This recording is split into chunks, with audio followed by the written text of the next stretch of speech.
Boom, this is a boy Ras. Make sure you tune in to the Lion Voice blog and the YouTube. Make sure you click that bell right there and subscribe on the thing, alright? I give a lot, but I ain't giving up, cause I know my time must come. Swah! What are you waiting for? Come together, calling from near and far. Know who you are. What are you waiting for? Rally up, it's Exodus. What are you waiting for?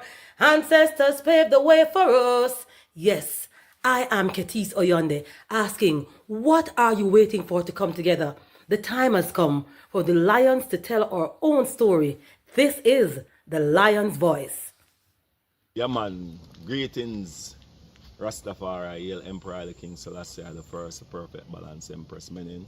This is first man from Rastafari Indigenous Village, recognizing, accepting, promoting Lion Voice.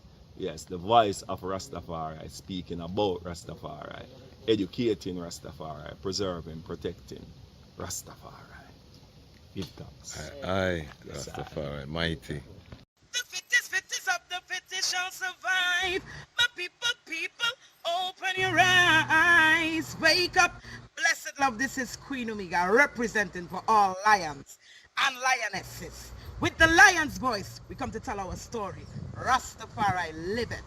Hey, the lion's voice. Rastafari. It's AWTITUDE representing for Lion's Voice. Yes, massive. This is the time for I and I, the lion, them to tell I and I story, our story. Yes, and we reign and rule like this. Reign and rule, yeah. Selassie, I reign and rule. You can't take the lion vibes, people. If you no fool, cause we know Selassie reign and rule. Reign and rule. Selassie, I reign and rule. Queen Omega drop them in the fire, pull from them, no Queen Omega, she reign and rule. Royal Kushite, ancient essence, Emperor Selassie in a majestical presence, flash of all sevens, projecting through I and I events. We sing a song for the king, we bring joy and blessing and overstanding, yeah. We hear Jah every day. Hey. Reign and rule, yeah. Selassie, I reign and rule. Yes, I lion vibes, Selassie, I reign and rule. Attitude say that Boondocks, Black Organization of Global Diplomats optimizing expressions to the world. Till the I will never stop, hail the Most High, and I will never stop, call Rastafari. Blessed love, this is Kushite representing for the Lion's Voice. We are here to tell our own story, Rastafari. Greetings, this is Rashilo. The time has come for the lions to tell their own story. See? This is the Lion's Voice. Keep it locked, right, sir? Rashilo said that. Are you satisfied? Wipe those tears from your eyes. I'm all alone, still you thought I was telling a lie. This is the Lion's Voice. Keep it locked, right, sir? Amina, the time has come for the lioness to tell our own story. No surrender, no retreat, we are just soldier. Rougher than the streets, tougher than a boulder. Bigging up Lamb's Voice. Now put it, I jolly for said that.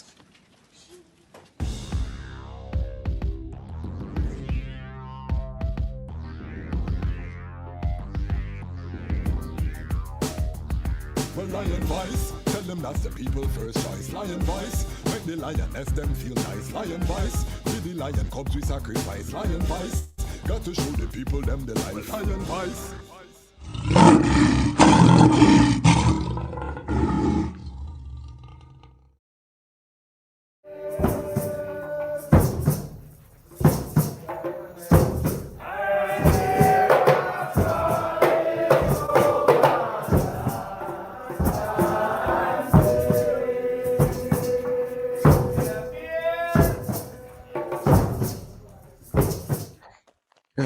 Jano, I'm so hungry, bro. I haven't eaten all day. Like, it started hurt me too. Like, oh no, could I eat right now? What about a city samosa?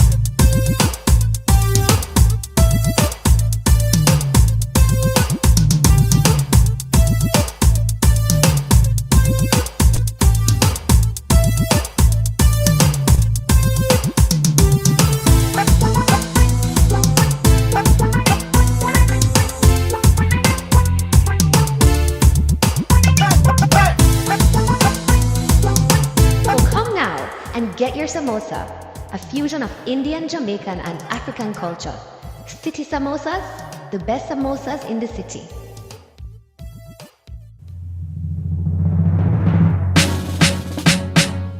The second beast was given the power to give breath unto the image of the first beast so that the image could speak and cause all who refused to worship the image to be killed. It also forced the people, great and small, rich and poor, free and slave, to receive the mark on their right hands and in their forehead. Gone down in the new world order, new world order. Happy work harder, happy pray harder. Babylon them coming with them microchip, and them prison cell, that's the new slave ship. New world order, new world order. Happy work harder, happy pray harder. Babylon them coming with them microchip, and them video game, that's the new matrix. It's a new world order. Them start bleaching, diverse doctrine, them start preaching. Angels for the stars they reaching, they're falling, never hear the lion calling. New world order, them fight against the poor. Machine and robot that sweep them floor. Machine and robot that run them stores. So them create disease ones without any cure. The new world order, new world order. Happy work harder, happy pray harder. Babylon them coming with them microchip, and them prison cell, that's the new slave ship. New world order, new world order. Happy work harder, happy pray harder. Babylon them coming with them microchip, and them video game, that's the new matrix. It's a new world order. Them pan cell phone, families don't even talk in their home. Village farmers get murdered by drones. Village mistress get murdered by stones. New world, so you better call Tyrone. Tell him prepare to use the whole earth a war zone. New world, Satan lost for the throne, so we must exit us and leave him alone. The new world order, new world order. Happy work harder, happy pray harder. Babylon them coming with them microchip, and them prison cell, that's the new slave ship. New world order, new world order. Happy work harder, happy pray harder. Babylon them coming with them microchip, and them video game, that's new matrix. It's a new world order. Check the energy, make it so hard to go have a family. Man, woman and child, well that are the trinity. Preserve the bloodline, Solomonic dynasty. Vatican them say ya be that them malice and them thief. Harvest and them reap for the global elite. As when the elder him said, don't you weep. The lion destroyed them by the words that he speak. The new world order, new world order. Happy work harder, happy pray harder. Babylon them coming with them microchip, and them prison cell, that's the new slave ship. New world order, new world order.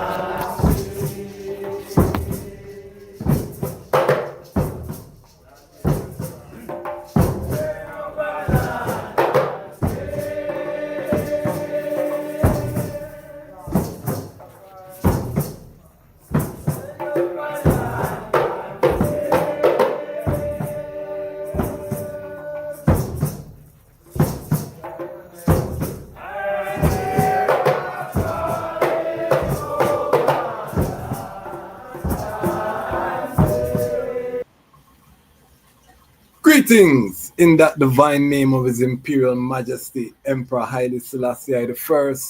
Glory and honor in the name of his chosen queen, Empress Waziri Menen.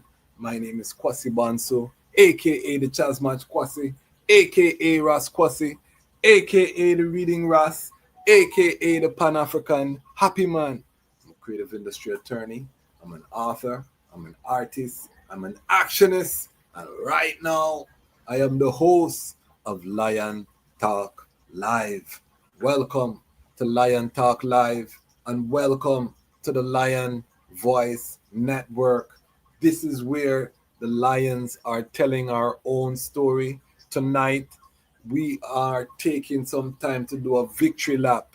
In all of our works, there are times, His Majesty say, there is a progression of time when you reach the mountain, you scale the peak, you take time scaling a peak, and then you look out, survey, see the vistas, what's the next move, where to move, and then you continue on the journey. So 50,000, is a mountain peak. We know a lot of them are casual. We know, we break it down already with the watch and peep and all of that, but we still give thanks and have immense gratitude to reach a point where we could see 50,000 people from around the world, press a button and say, I want to see more of what this brethren have to say. You know what I mean? I want to see more of the type of content, authentic, Rastafari, no watered down content, because we're always trying to fit on somebody else's platform. And, His Majesty show I that the I, have to rise it up so that we preserve that first love. There is so much about the liberty that I love that I wasn't seeing out there, but I know it still exists.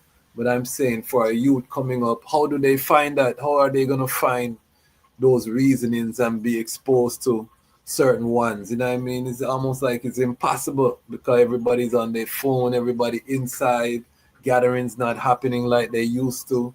So the Lion Voice Network is a response to the times. We're living in the times, and what we've been doing here is that every time we hit a 10,000 subscriber milestone, we open up the platform. So we put the link in the comment section and we just open up that the Lion Pride can come hold a joy with us.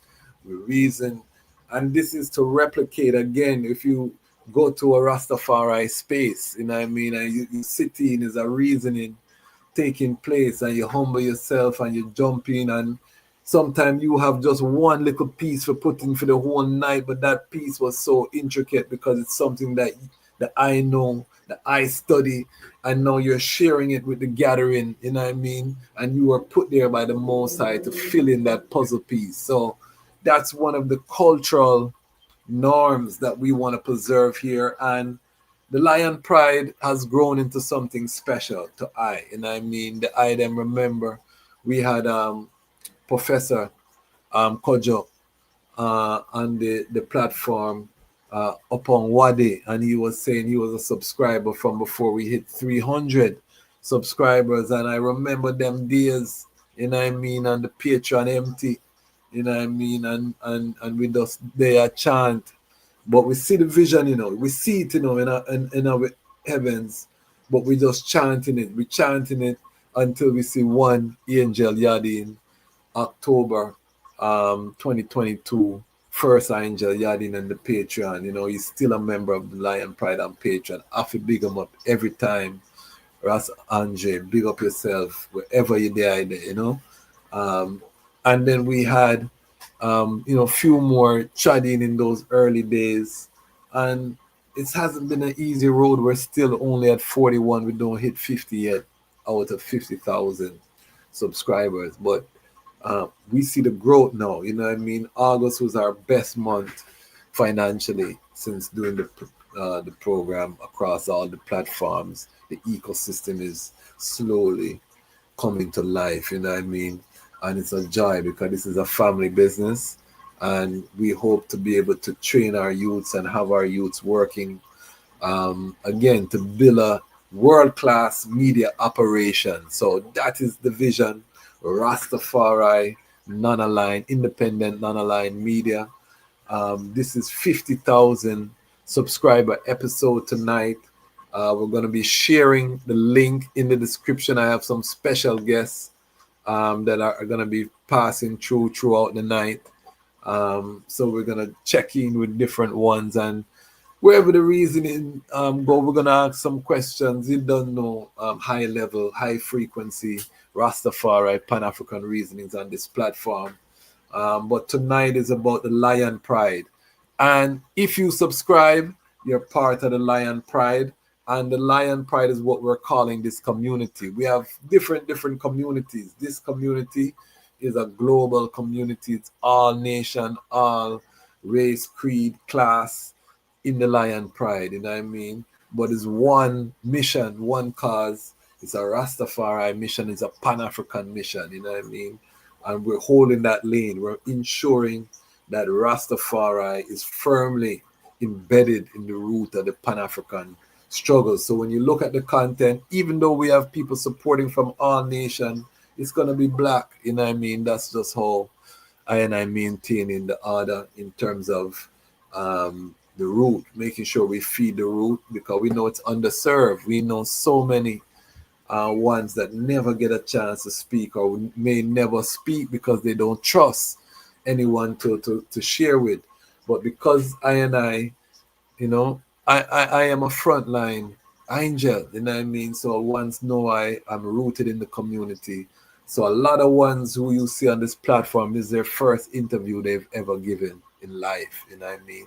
And we have that honor because, you know, one see the vision and see that it's global. And you always hear I talk about a little girl in Zambia or a little boy in Mozambique, you know, because that's where we are, because one can be watching YouTube from all corners. And we're going to be diversifying. We have big announcements to make this year. We're making some big moves behind the scenes. I can't wait to really give the item some fullness. I don't want to launch, but some of it involves Muta Baruka. I've been reasoning with our elder Muta Baruka, and we're working on some things. So just hold on to that. The item know he was our 10,000 subscriber episode special guest. If you haven't seen the Muta episode, it's a classic Lion voice episode, you know what I mean? And that was a great honor to reason with our elder Muta Baruka. But he and I are reasoning. We link up at Rastafest in Toronto, and reasoning is happening. And we're going to be doing some things in collaboration. So when it's ready, I will come forward with the sound. But Rastafari Independent Non-Aligned Media build, trust me, family. This is a gloriful time to be alive. All right, so I want to just big up all of the sponsors, them, the frontline books, Raseku, Wally King's Entertainment, Brother Carl, Phil Potts, all of the ones them who support the platform have been, you know what I mean, we give thanks for all of the support, the different Rastafari businesses. We're reasoning with other ones. We're going to be having more commercials. So that little commercial segment at the beginning, it's going to get better, you know what I mean? Because we're going to be investing more in better editing and things over time. We're taking our time. You're going to see different Rastafari businesses. We have our youth entrepreneurship program. We offer free commercial space for youths under 20. So if you have a Rastafari youth with a business, they don't pay to advertise on the Lion Voice. We want to get so City Samosa is our first to take up that offer. So, you know, I know in Kingston, Jamaica, you go to a function, City Samosa have to be under pressure, because I know the Lion Pride is pressuring the people, because they're used to seeing that sound, City Samosa, City Samosa. You know, that's one of our young people under 20. So this is the power of Rastafari media, is that we can empower ourselves. And then the next young person see that commercial and be inspired to say, I'm going to do my own commercial. I want to start a business, mommy or daddy. So this is what we're doing with this platform. I'm just reasoning with a Rastafari medical doctor. We're going to continue our Rastafari and STEM program. You know what I mean? We have a series. We talk to people dealing with science, technology, engineering, and mathematics. So RASes, you know, who are in these fields. Rastafari license MD coming very shortly on the Lion Voice Network. So, you know what I mean? We're seeking out these ones, and we're showing our young people. You don't have to trim your natty to go med school or to go to law school. You don't have to compromise. You know what I mean? I went to law school. I had my Haile Selassie button every day. You know what I mean? No compromise. We charge through. So we want to use them to see the different facets because we're nation building now. We're taking it from survival to the building of a nation, which means we need trained people in all of the different areas. You know what I mean? That is where we are with this thing right now. The two buzzwords of this channel, I'm telling the item, the two buzzwords is budget and staff. If we are not reasoning budget and staff as a people right now, we're not serious about sustainability. We're not serious about institution building. Every institution has to have a budget and a staff to carry out full-time work we're dealing with right now. Volunteer Ethiopian, we love you know, but you cannot build a nation on volunteer work. You know what I mean? Families have to feed, youths them have to bond, joy have to spread. You know what I mean? And Zion joy is a joyful place. So economics have to be there, but our economics is not capitalism. We're dealing with social enterprise. Big up Dr. Knife, you know what I mean, on the social enterprise. So again, tonight we're celebrating, if you're just joining us, 50,000 subscribers. We're gonna be welcoming family from all over creation tonight. Just passing through, holding a joy, the Lion Pride. We have our first guest for the evening, and this is a good brethren of I and I. Many years on the battlefield. You know, you see brethren on the battlefield, and when you first butt them up, you might not reason with them deeply, but you butt them up down the line is one of the joys of the trad, and you get for going a deep reasoning. And is a good brethren. He's also part of the Lion Pride and Patron. He told I, he said, yeah man, I'm coming, and he did fulfill his word, you know what I mean? And he's the responsible for I and I chatting to Saint Christ. So let us welcome I and I good brethren, Ras Tafari Tazadi, Rastafari blessing. Greetings, peace and love, perfect love to the Lion Pride family as well. Yes, how good and how pleasant it is for a night to sit up with the iron, you know. Give thanks for the works that the eye is pushing. Love to see the growth of the movement. Love to see that Lion voice is spreading far and wide and globally, you know. It's a joy, it brings a joy. And the eye is doing great works, my brother. Keep it up and keep pushing. The people them are watching. Yes, that is what I realized, you know. When I went to Rastafest in Toronto, ones were just coming up to I and saying, there's the Bridget from Lion Voice, and you know, I'm not used to that, you know what I mean? So because you know, we forget that ones are watching, you know what I mean? So it really is a joy to see the growth. But I want to just commend the eye, you know, because this is a mutual admiration society, you know, that we trod in this far eye, you know what I mean, with the great Rastas. Them come together on the battlefield from them time to this time. And the eye is doing some powerful work in St. Croix. For those who might not have seen the episode, I wonder if the eye can just give us a upful on the declaration of Rastafari Day in St. Croix and what's happening even right now, you know? Truly. Well, for His Majesty, like that's July 23rd of this year, 2025, the Governor of the Virgin Islands, Albert Bryan Jr., declared July 23rd as Rastafari Day in the Virgin Islands. Really? He acknowledged that for decades Rastafari have been persecuted and prosecuted and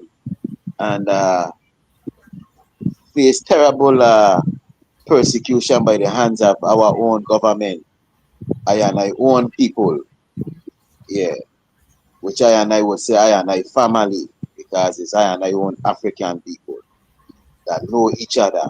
Yeah. And I and I see when the time has come, we're not just agitating, but standing up and doing our works and putting pen to paper and intentionally moving in the ayada of Her Majesty, meaning more diplomacy, intentionally, the fire burning and going on the radio and burning out that person and that official. For decades we have done that, and that hasn't gotten us anywhere. But Yes. when we study Her Majesty and see how His Majesty move and deal with the governments them of the world, and I see this is what His Majesty have been training us to do, to work in diplomacy and to address the governments them in a diplomatic manner and point out exactly what it is we're dealing with, because they too are responsible. You know, they can't escape this judgment. And Yes. we are here to testify and to bear witness of the works and the mighty hand of Her Majesty. And we must learn patience and tolerance, because as we say, it just don't happen. We have to walk in that liberty and hold strong to the faith that these things will come to pass, because we're working towards them. And you can only reap that which the eye have sown. So, and I give thanks. There's still much work to be done. Right now, I'm meeting with a couple of our legal representatives to work with I and I, because we have to address the senators and the governors again, pertaining to equity and social justice. As we talk about the cannabis same way. If I and I stay quiet and stay on the sideline and just stay burning a fire and not actually doing these works and addressing these people, then we will be left out of the whole loop of things. Give thanks that the law states now that sacramental is legal for I and I, but I and I had that already. That's Yes. a human rights. They couldn't stop it. They were supposed to be protecting I and I rights from such I was. Because all parties, all groups that deal with spiritual, what they call religion, they have their rights to exercise their spiritual liberty. Truly. And Babylon has been fighting and neglecting to do their role to protect I and I rights. Truly, this is a case Rastafari can win anywhere in the world once you take them to court and sue the government. But I and I choose not to go and sue them. I and I choose to take the diplomatic route and educate them and bring them forward through higher reasoning. Yes. Because they're I and I people. They're really I and I people. This is a small community. Yeah, man. We know each other. One cousin is the next one's cousin. So I and I see through the time and through teaching and patience, the people and the laws them are going to bow. And I have to It's a different generation in power now too, because it's one's I and I age who grew up with them Rastafari brethren. They grew up, they used to born urban high school, them go college, and so they know it's not a devil thing. They know, they know what it is. But maybe they have pressure from the bigger United States government or whatever. But even that's changing now too. So they get a little free up where they can maneuver, because even in the States the law is freeing up around the herb, you know what I mean? So right now, as the eye says, a key time for Rastafari to press their cause. And what I want to say to the global family is that mistakes may be made, but there's no work that they are going to do and you don't make a mistake. That's part of the journey. And we cannot make that stop us from push out and do the work. You know what I mean? And that is what a lot of people stay on. It's easy to stay on the sideline and burn a fire at everything and don't do anything. You know what I mean? That's easy. It's more difficult if you really take the battlefield, execute the work, drop your stub your toe. You have to keep moving. You realize that door never lead nowhere. You know what I mean? It's a process. And we have to, as a global family, have that tolerance for the ones who are doing the work, so that we're not trying to hold one fire. You know what I mean? We're not putting that burden on the one who doing the work, or the ones who are doing. If anything, make we support the work. You know what I mean? Make I and I support the work. But the I has always been one of them frontline soldier. So I do give thanks, you know what I mean? That the I and the other ones them there, because I know that I work within a collective, are putting forward the works. Yes. And what I said is very true. It's a new generation in power that's heading up the administration, these governments out here. The older generation are passed on. It's like I said, another generation is now in power that is very familiar with Rastafari. Yeah. And they have the courage, and we just have to, like I said, keep doing I and I works, because they're coming along and coming around. Uh, the community itself is waiting for I and I to get strong in our collective unity and push out the works on a bigger scale, so that they could come in and benefit from the works too. And this is globally right now. Is a Rastafari village is what we're working on, and every island, every place need a Rastafari village. That's like an economic base. That's where the power of the unity is at. Everything is established there, from your farm to the place of the tabernacle, to your museum, your holistic healing center, your ital stop that you could come and get your ital food, your raw sip, your fresh juices, your smoothies, the culture store, an open market where you could come and get your fresh produce and fruits, a Rastafari village that once then could come and visit the land, and where we find Rastafari is over there. That's where you're gonna find the brothers and sisters. And Yes, every place, every island needs such a hub. it's true. Yeah, every island. Of that vision. Just like you have a Chinatown, you know what I mean? Every place have a Chinatown. You know what I mean? You Yes, have the same vibes. Every place have them little Rastafari town or Rastafari village, And yes, first man have a model down in Jamaica, Rastafari indigenous village. But there's yes. so many different models that we could use, and this is why we have to reason as a family. This is the stuff that gets Iman excited.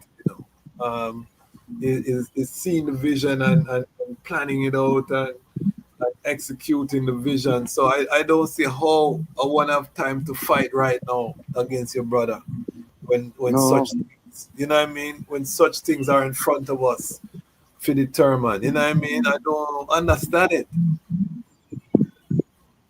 Well, there are very few angels in the earth, really. And when I say angels, I mean those bona fide uh, workers for His Majesty in the vineyard, day in and day, night in and day, and steadily around the clock, year to year. To very few, but Mm-hmm. they're scattered in the earth, and they know how to ignite others to work with them and bring them. And we have to keep doing our work, because we're enlightening, we're educating and teaching ones, and going into the schools have been a great help, I would say, and the Yes, university yes, every year.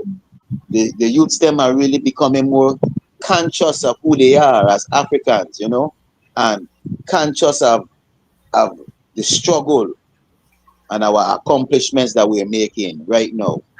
I can see that. I must big up Dr. Chinzira, uh, yes. Queen Queen Mother. Mother Chinzira. Yes, She's really, really, really been a great, great strength to I and I, in Ayabingiada, even to the VIRSCC, and to I yes, and I as a brother and a sister relationship. She has really been powerful and in I and I Kana for a long, long time, man. Yeah, And yeah. that is I and I linking to the university. Yes, yes. Yes. I did a lecture, based on the eye, bringing I and I forward and Mama Chinzera setting up the link. That was one of the highlights of that same Croy chart at the university. We have one of my other brothers here, forwarding Ras Woolley.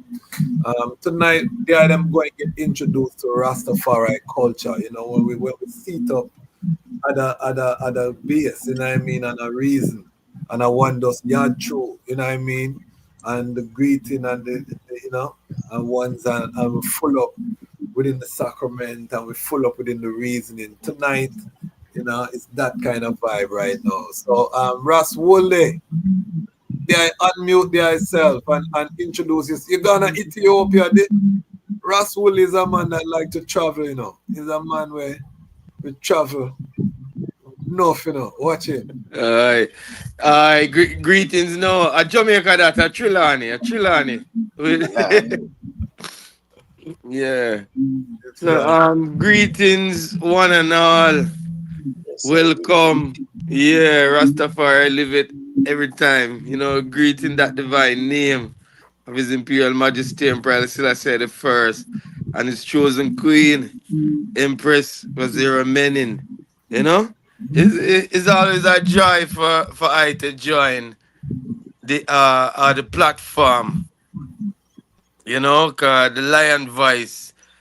It is truly the time for the lion to tell his and the lioness to tell her story. Because that is one of the mediums that they have used to enslave the mind of I and I people. Propaganda.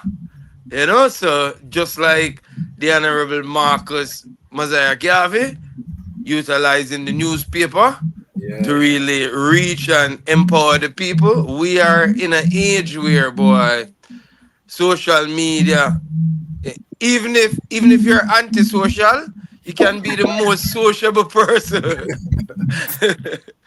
Because all you have to do is record yourself. So, boy, to be honest, lions and lionesses, we have to big up and bless up the Lion Voice Network. Right? True. Yeah, here to say give thanks to my brother, Ras Dejazmatch Kwasi, for the work he is doing. And also for his partner in many ways. Producers here, you know? producers here on deck.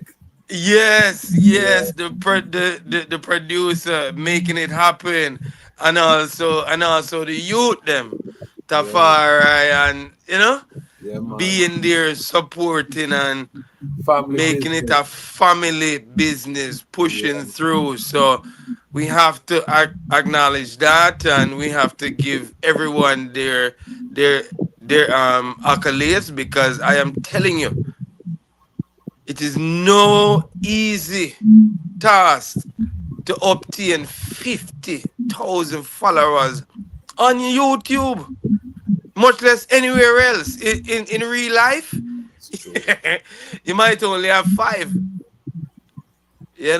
But then because of the platform here that has given us opportunity to connect and share and build, yeah, we give thanks. So I am just here for big up and bless up Lion Voice Network on the 50,000, because as I was telling the Dejazmatch, is that basically we was there from it was 1, yeah, and then my little son me say, yo, come sign 2, twice. And then we just start see it growing, and everyone start linking and connect, and boy, and then now the work, the consistent work, bringing the people the information consistently. Yeah. That is the Has taken the platform here to 50,000. And greatest of all, we have to give the Most High the praise, all glory to the Most High. Haile Selassie. Right? Without one's seeing that there is work to be done and take up the mantle and doing the work, yeah, it is going to take another one and another one in another time. But I is here no. So do some work. Yeah, man. And we want to demonstrate the divine power of Haile Selassie the first. Because I say we haven't even scratched the surface, of the powers of Kadamawi Haile Selassie the first. And it's like we're trying to hide his majesty, or we're trying to put his majesty one side and come up front like, no, let the majesty powers work and see. You gotta see. You know what I mean? Yard before I and do thy work thyself. So I really give thanks for the my brethren them, family them, and we're at 52,000 now, so I can't even say 50,000 again. We're at 52,000 since we did 50,000. So it's not like it's a stop, you know what I mean? We're trying to hit 100,000 before the end of the year. And 1,000 people in the Patreon, you know what I mean? That's the vision. So as I said, I celebrate, but at the same time, we know that we don't reach nowhere yet. And that's how everyone should be with their passion. You know what I mean? You set your goal, you know what I mean, along the way, whatever your little success, because you don't want to get burned out either. You know what I mean? If you don't celebrate the success, the small victory, my brother Tafari, he get the team get the Rastafari day. They have to celebrate that, but they can't say no, they're comfortable with that. That's just one step along the path. I mean, likewise with the I have whole heap of works going on. We read every day. My brother Ras, we're involved in several works, from Jamaica Music Conference up to now, and it's the same way that we did. It's the little victory that we celebrate them, but we never get comfortable because there's always more work to be done. I would like 59 people sign up on the Patreon today. That include we want to hit 50 tonight if we can, so that we can start our grant program. We're gonna start giving money to some workers, and then we're gonna vote in it in the Patreon. So we want to have a grant program, a modest grant every month, where we give a grant to someone doing works, Rastafari, Pan-African works, and then we interview them and put some highlight on their things, their program. And as the channel gets bigger, we're gonna increase the amount of capital. And like I said, my vision is that 50,000 people give $10 to every guest. That's $500,000 that we could capitalize every guest. So, it might not happen till we hit 1 million people, subscribers, that we get that 50,000. But you can imagine what we can do globally to change what Rastafari and Pan-African communities look like if everybody who come on the platform could leave with $500,000. You know what I mean? And that would only cost $10 from every person once a strong. This is realistic now, that is what hurt us a lot of time. We don't have the money, for budget and staff. To grow our businesses. We don't have the money to pay someone full time to do something. So you can imagine if you could get an influx of capital in the $100,000 to $20,000 range. If 20,000 people give $10 or 10,000 people give $10. So that is how I really pride. That's what we're building here. Is not just a lion pride where we come up here. The reasoning that we take action, and we love the reasoning.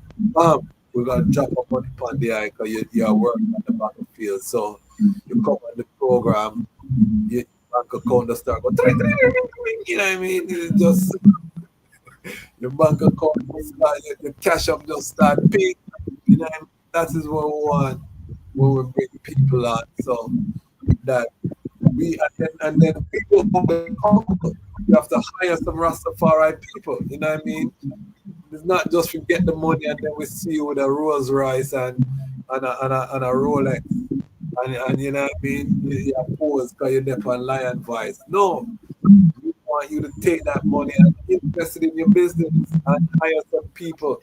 You know what I mean? Maybe some people that you saw on Lion Voice. You hire the right people, technical people who can take the business to the next level. And that's how we're going to build our Rastafari alternative to Babylon. I mean, simple enough. It's not gonna happen by no one person coming with no big wada. We have to get that out of our minds. It's gonna come through collective what? Security. Security. Ross Woolley, tell the people what you're working on right now. Give them some of the eye works and then we return to the reasoning. Yeah, man. Well, working to be one of Lion Voice biggest supporter, right? Yes. Yeah, but the works are continuous. Hold on. Let me just let them know the Lion Voice Network logo is this brethren design it, you know. When I talk about Wally King's graphics and design, is this brethren own that company. So all of the graphics for the Association of Rastafari Creatives, brethren, every flyer we see for the RMO, for a lot of different Rastafari business and services. Clean, you know what I mean? At this brethren. I had to interrupt you. Continue. No. We're good, man. We give thanks. We give thanks for the ability, the talent given unto I, and then now to really utilize it for or in service of Rastafari is a real joy, you know? So we give thanks to the Most High, as we say. As far as works, a lot of things happening because we see as Rastafari, we have a lot to do, things we have to, and have not been able to reach to the point of satisfaction with it. So we jump in and we try to assist in different projects and also implement projects. So um, we're gonna start with basically being the executive secretary of the RMO. The RMO is the Rastafari Mansions and Organizations of of of Jamaica. This is the most recent effort to really focus in on the collective push. You know, the father said organize and centralize. So this is the most recent effort of centralizing Rastafari,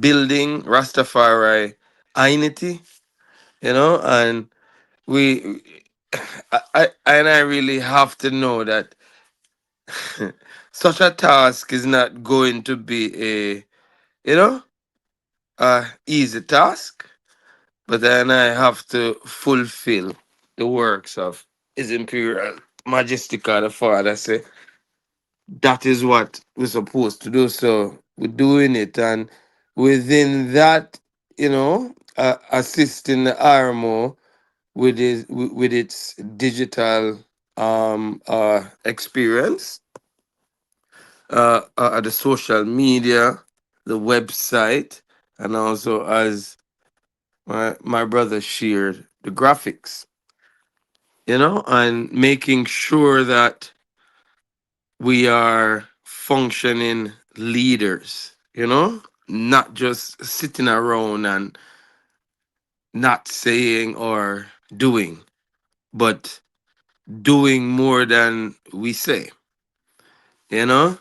Other than that, no, I'm also the convener of the Next Generation Global, which is a second and third organized body of 12 tribes of Israel, second and third generation youths, and most recently we organized a Ethiopia pilgrim.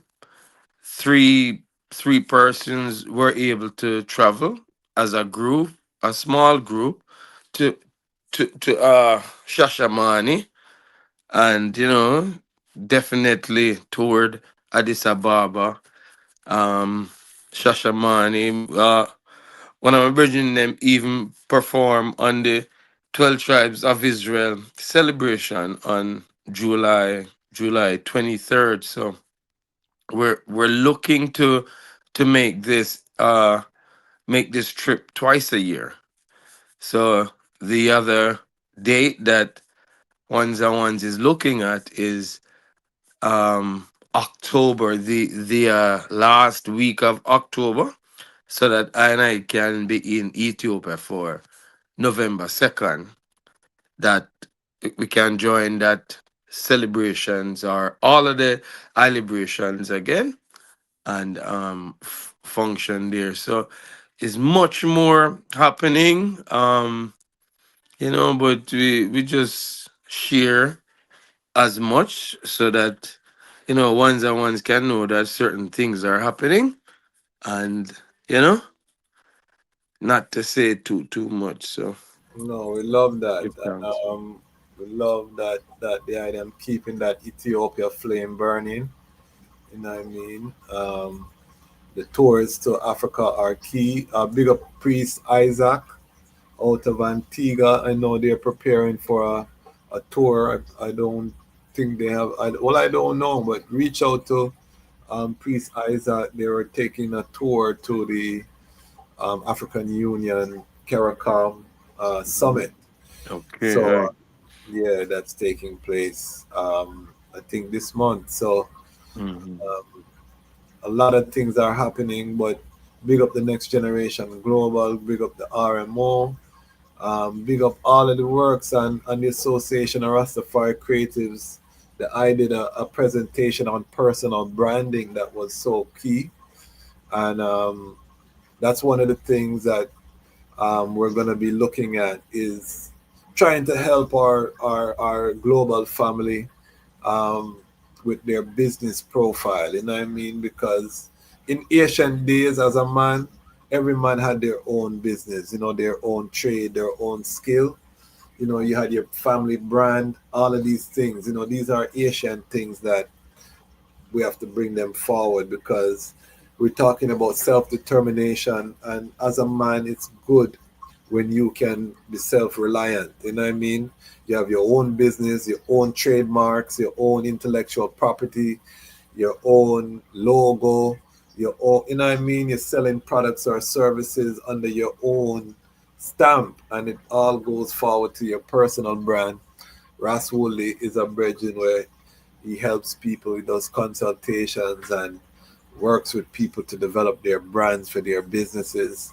So these are the things that we're going to be offering more so in the Patreon. We're going to have special guests come forward in the Patreon and reason.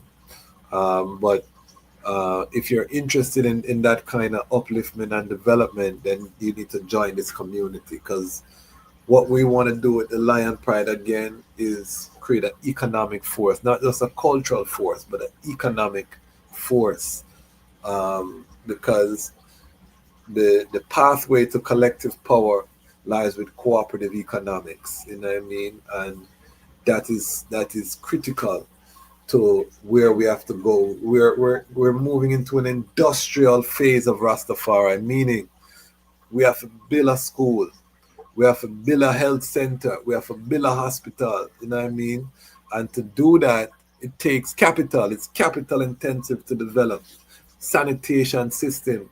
We want to clean up the slums. We want to turn the slum into some nice Asian village liberty. That costs, because we have to tear down the zinc. We have to come in and run some pipe through there So we have proper sanitation. We have to create a marsh system where we can deal with the sewage and create gardens, and all of that costs money, you know. So that's the vision where we are tried with this heaven on earth reality. Tafari, talk to I about the eyes of about Ethiopia, same way. Is there a passion for repatriation right now in St. Croix on the ground, or are once more just looking to seat up in St. Croix? How the vibe? Well, repatriation is always in the motion of the working towards that. Right now, unity is the only accepted goal for Rastafari wherever we're at. Unity, that is the accepted goal. Same way too, healing is a must and necessary mentally, physically, spiritually, as individuals and as a community. Rastafari, brotherhood, sisterhood, mentally, physically, spiritually. And repatriation really start there, mentally, physically, spiritually.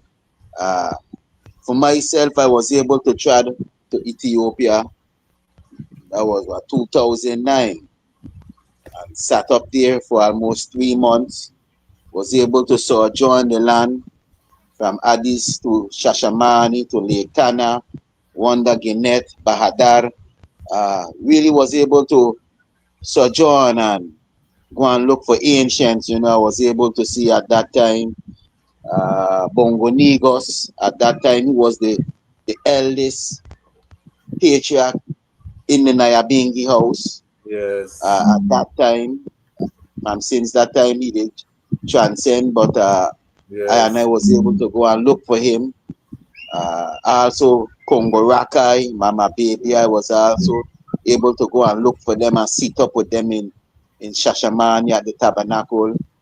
Able to chant up the New Year Isis with them. I Majesty really did bless I and I to be able to see certain things and hear the voice of the ancestors and the instructions given, you know. It's just a matter of holding the faith. Things that the Most I reveal unto the eye, those things are to help build the eye, not to be a burden to say, well, there's no means the eye can do it. How can the eye? I have to work towards these things and don't lose the vision the Most I has given unto I and I. If the eye don't water the vineyard, then the fruits them wouldn't be able to grow. So and I must nurture I and I liberty, I and I irate, and I must stay focused on the works. And I must stay healthy in order to perform the works. So to Rastafari, brothers and sisters, it's very imperative and I self-heal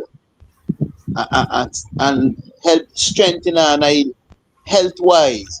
Rasses and I say go and get a checkup at least once a year. Brethren and sisters at least once a year. Even if they are not, I used to go to a doctor, then go to a herbalist. At least go and check the eye blood and see whatever the eye may be deficient in. That the eye can know what's going on. If the eye don't know, how could the eye address something? And I need I and I people them with I and I. So these are things we must do right now. This is part of the healing. Same way too, in this Iowa here, as repatriation, the intentional works and meditation is economics. Preserving and building and critical and also and economics. They must go hand in hand, work together to accomplish it.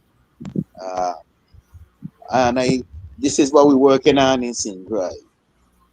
To use what I and I have so that I and I can build what we're building. What I and I have is culture and liberty, and I have music amongst I and I. Enough conscious reggae artists amongst I and I. They too must play a role right now in this liberation. This is not about just singing the king's music, make a dollar, and then you get swept away because of the lifestyle you're living, of the dainties of Babylon Wall, materialistic. These singers here, they're making money, They got 15, 13 youths all over the place. And now the youth them look at them like just sending money to I don't that ain't the power. I need the I as a father next to I to guide I and to love I and show I. And this is what I see and I artists. You have a role to play and to perform in this liberation. This is not about just singing and go all over the world and lose your liberty and your culture, who you really is. So you must know that this is a mission and it's economic we're dealing with. In the past, we had older ones in the community, like in yard, that they would put their money towards the development of programs for the community, towards the Rastafari houses to help advance the movement. In these days, it's hard to even find that. And in these days, we have more artists, we have more ones. The contracts they go out there to these festivals to perform is ridiculous. True. So, and I said, this is unity is the accepted goal. You need everyone have a role to play. Time to put all the ism and schism on the backbone and burn it. Because this is a new Rastafari. New Yeah, year, man. new Yes, beginning. I am. 2018, a forward pan with 2018 in a Zion. Yes, New year, new beginning. That's the theme for this month for the Lion Voice Network. New year. Yes. The new year is upon I and I. Then said we check here now. If I Majesty, because right now we have to study our Majesty. We need the teachings of our Majesty to go through. Yeah. And our Majesty show and I how what we need to do. So and I see we have to practice it and implement it together. Because I was listening to the item and the Lions Pride show and Mama Woleti made a statement. She said right now it seems so dread the time we're living in and we are the ones still out here in the West and we're watching the deterioration and the falling of Babylon physically, everything economically, we're watching it. The schools, them, the morality of the people in the West, we're watching it. And she said right now, it's like what we need is a crash course. Now we have to learn and do everything and pull up everything quickly in oneness.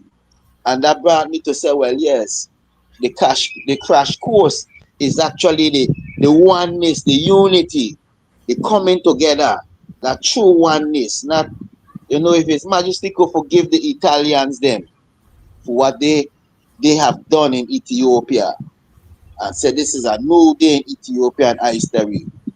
Then I, Rastafari and African people, our humanity said way too, must see that this is a new Iowa and I must learn to forgive each other and I must learn to know say things that happened yesterday and for years, how could these things be still holding us down today? And I must rise up and become more greater than what we working right now in order to accomplish everything in that crash course. Because it's repatriation in there, reparation is in there, the restoration of Africa and African people everywhere. So everyone have to come in that oneness, that everyone have a post to fulfill their talents and their skills and their works, because the Most High has blessed us all with talent so that we can come to fulfill the task. So we just striving hard here in St. Croix in the VI. We're working with the artists them. We had put a one rhythm together, call it the Unity is the Accepted Goal rhythm. And that is not so much for I and I to try to make a money after that. The intentions are to set that music and put a clip, a video with the music and put it out on social media and the live stream. Too many sales don't come out of that. But whatever comes out of it, that is going to the elderly home in St. Croix. Well, link I when the item ready, and we can set up an ecosystem for it. We can also, do a premiere here on the Lion Voice Network.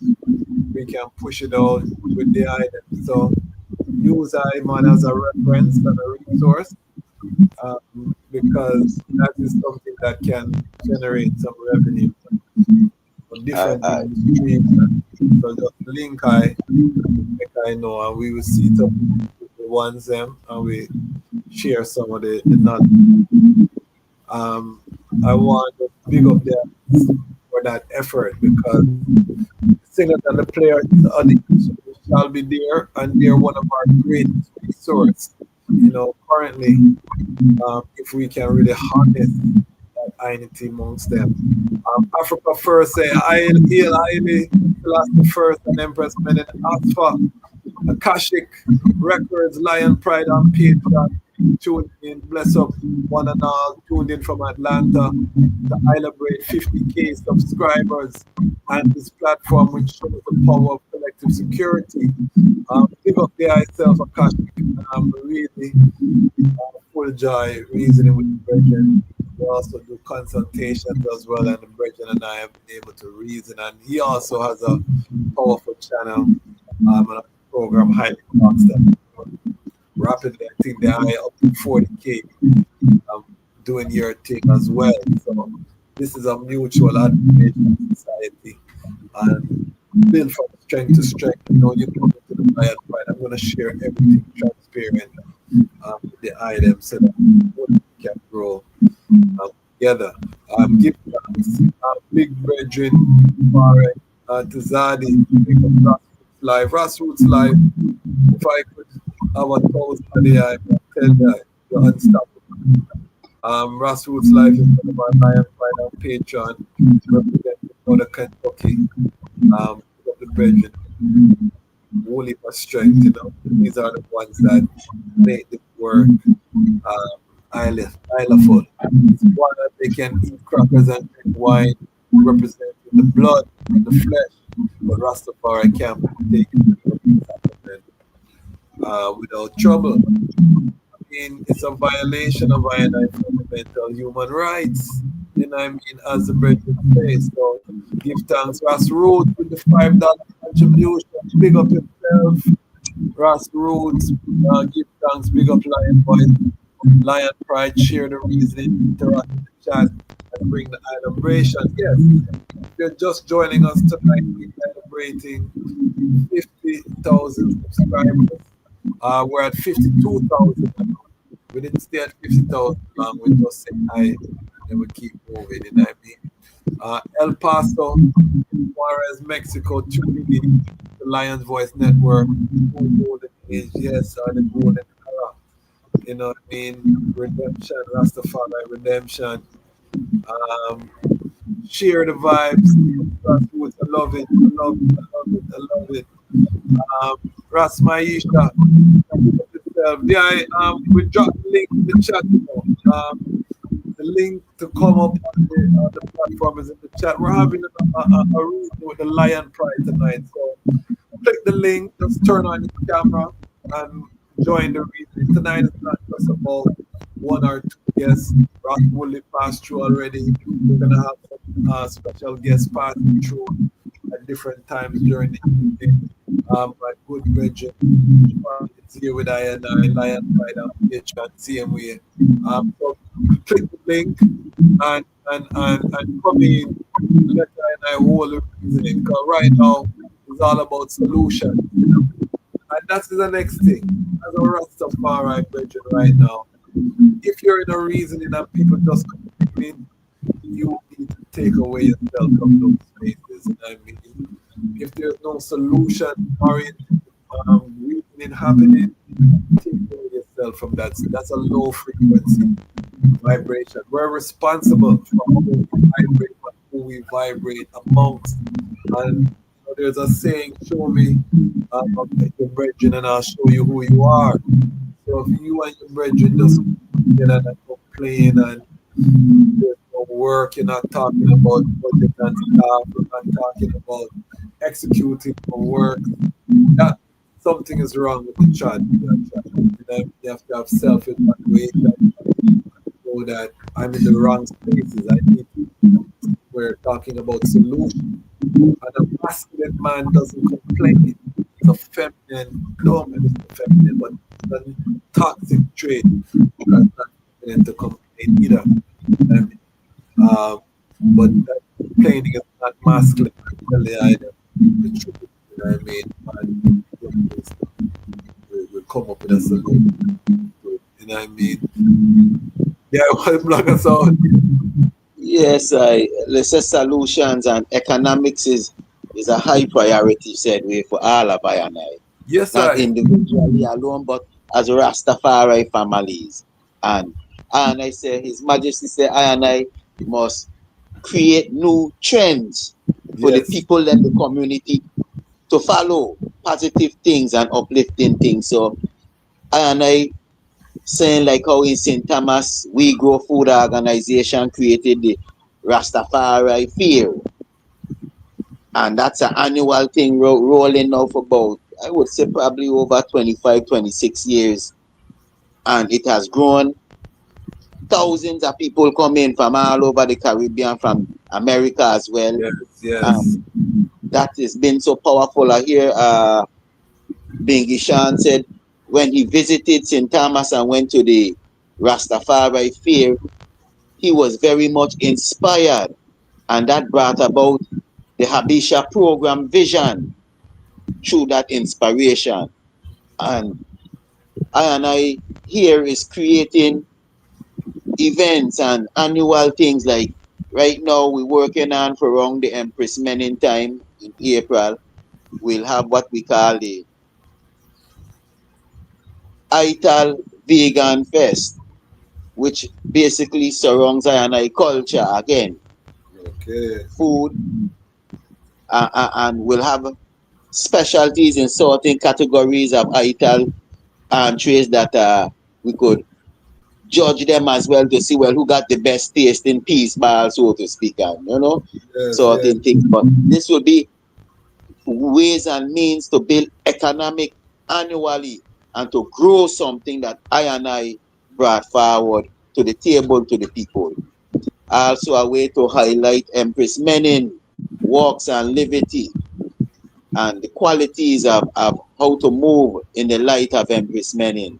Because our sisters need to know, and they say a lot of empress, but you have to know about what it takes to be an empress and the quality of an empress. Haile. So this is things, and then as we talk about empress all the time, I never hear a brethren call another brethren or a sister call a brethren in the Rastafari community emperor. I never hear emperor. I hear kings, and yes, my brethren, yes, king, but they got to empress. So I feel it is a balance. Emperor is emperor. The Selassie first Empress Menin is one of a kind. Kings and queens and princes and princesses. This is how we should address each other. That's the balance. But I just said that there as we talk about empress. I never hear a man say emperor. No, never. But I hear the terminology, yes, king, yes, king, yes, king. In the ancient days, I never hear no one call no sister empress neither. I hear them address some I matriarchs as queen. Queen Mary, Queen Matilda, Queen Agnes, Queen Azania. I don't want to stray off the reasoning, but I'm just saying as the word empress come to my mouth and me thought, I just said, but sure man, me never hear no, they say balance is everything, but me never hear the brethren them or sister in address emperor. Never. It's true. I've heard that before too. I hear that before too, and Sister Masani, if you can turn on your camera, we have one strategy now. So we're gonna ask the Empress how she feel about that assisting. We have our next bingy man here, Ras Maisha, Royal Blessing. I can't see the eye face too clear. You have a shadow there. If you have a light. But yeah, man.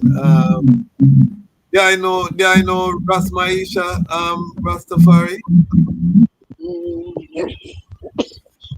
And I, He's a pardon me, bingy and I man. can't say Yeah, I know. he's a bingy man who used to trot from them time that we used to come at DC bingy house too, from Pittsburgh. True. Bridge them, yes. You might have sight up and Yeah, our man. journey, you know. Yeah, man. But Yeah, struggle. personally, I can't say. Interact. Tafari was down in Atlanta, Ras Maisha, you know, the Atlanta bingy man. I wanted the sack cloth brethren them, you know. He was in charge of the sack cloth in at them time. I don't know if you remember them man there. So, you're muted, you're muted. Okay, Sister Masad, I'm about to bring the eye as well. The last minute thing this quick. Yes, Sister They caught me off Masad. guard. Yes, I shared it in some of the groups, but I said let me send it to someone directly. For those who are not familiar, we have Sister Masani, the founder, CEO of Rastafest. I actually just interviewed one of your artists, Jamari, Raga Jamari. Okay. I'll be highlighting that interview shortly. And I'm supposed to do Mystic Warrior, bit of Mystic Warrior. But Rastafest is one of those festivals that give young Rastafari artists a chance to get in front of a nice big crowd and do what they're doing, you know, and Pan-African artists as well. So, welcome. We're celebrating the 50,000 subscriber mark. We're at 52,000 now. And you know, every 10,000 that we go, we invite just the community to have a reason and just all a joy. So people can see that it's not just I by myself. You know, this is a community that's being represented here on YouTube. So yeah, I can just introduce yourself to somebody and send us some love and greetings. Well, give thanks. Last minute. All right. So congratulations on the 50,000 subscribers, because that to me is a major milestone to accomplish. And as a journalist myself, you know, I'm always pushing for independent media. And I like what you're doing in regards to taking, you know, this platform and that level.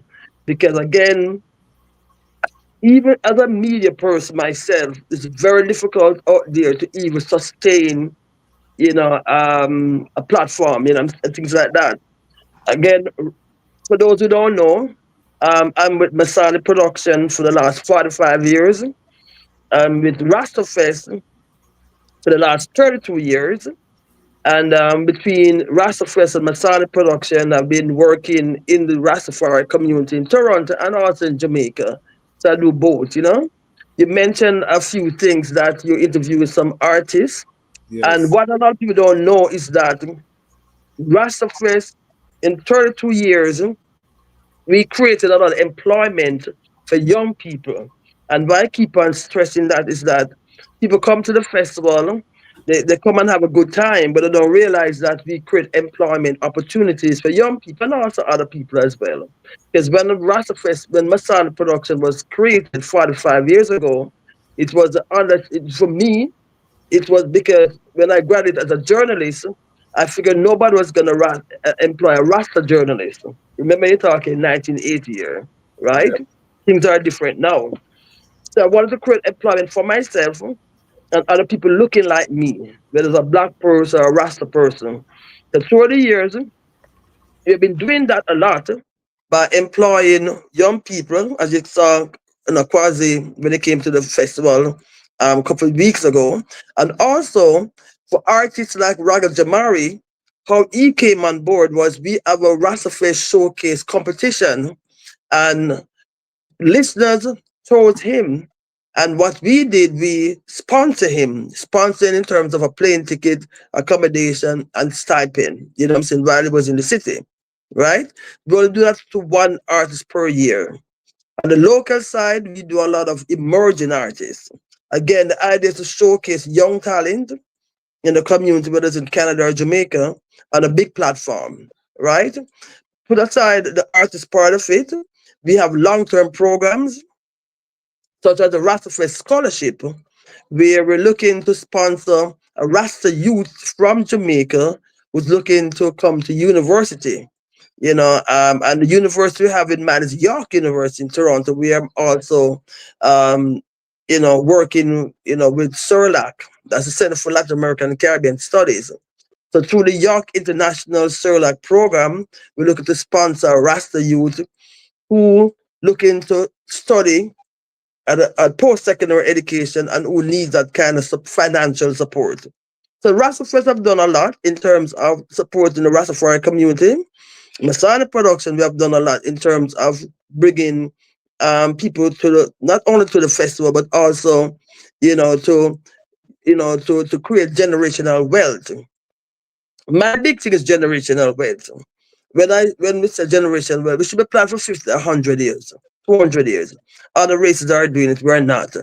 So in our small way and growing, we're looking to put that out there where we're looking to create economic programs for Rasta youth in particular, because we are the ones who get discriminated a lot. Of course, black youth in general, but Rasta youth in particular, right? So that's also in a nutshell.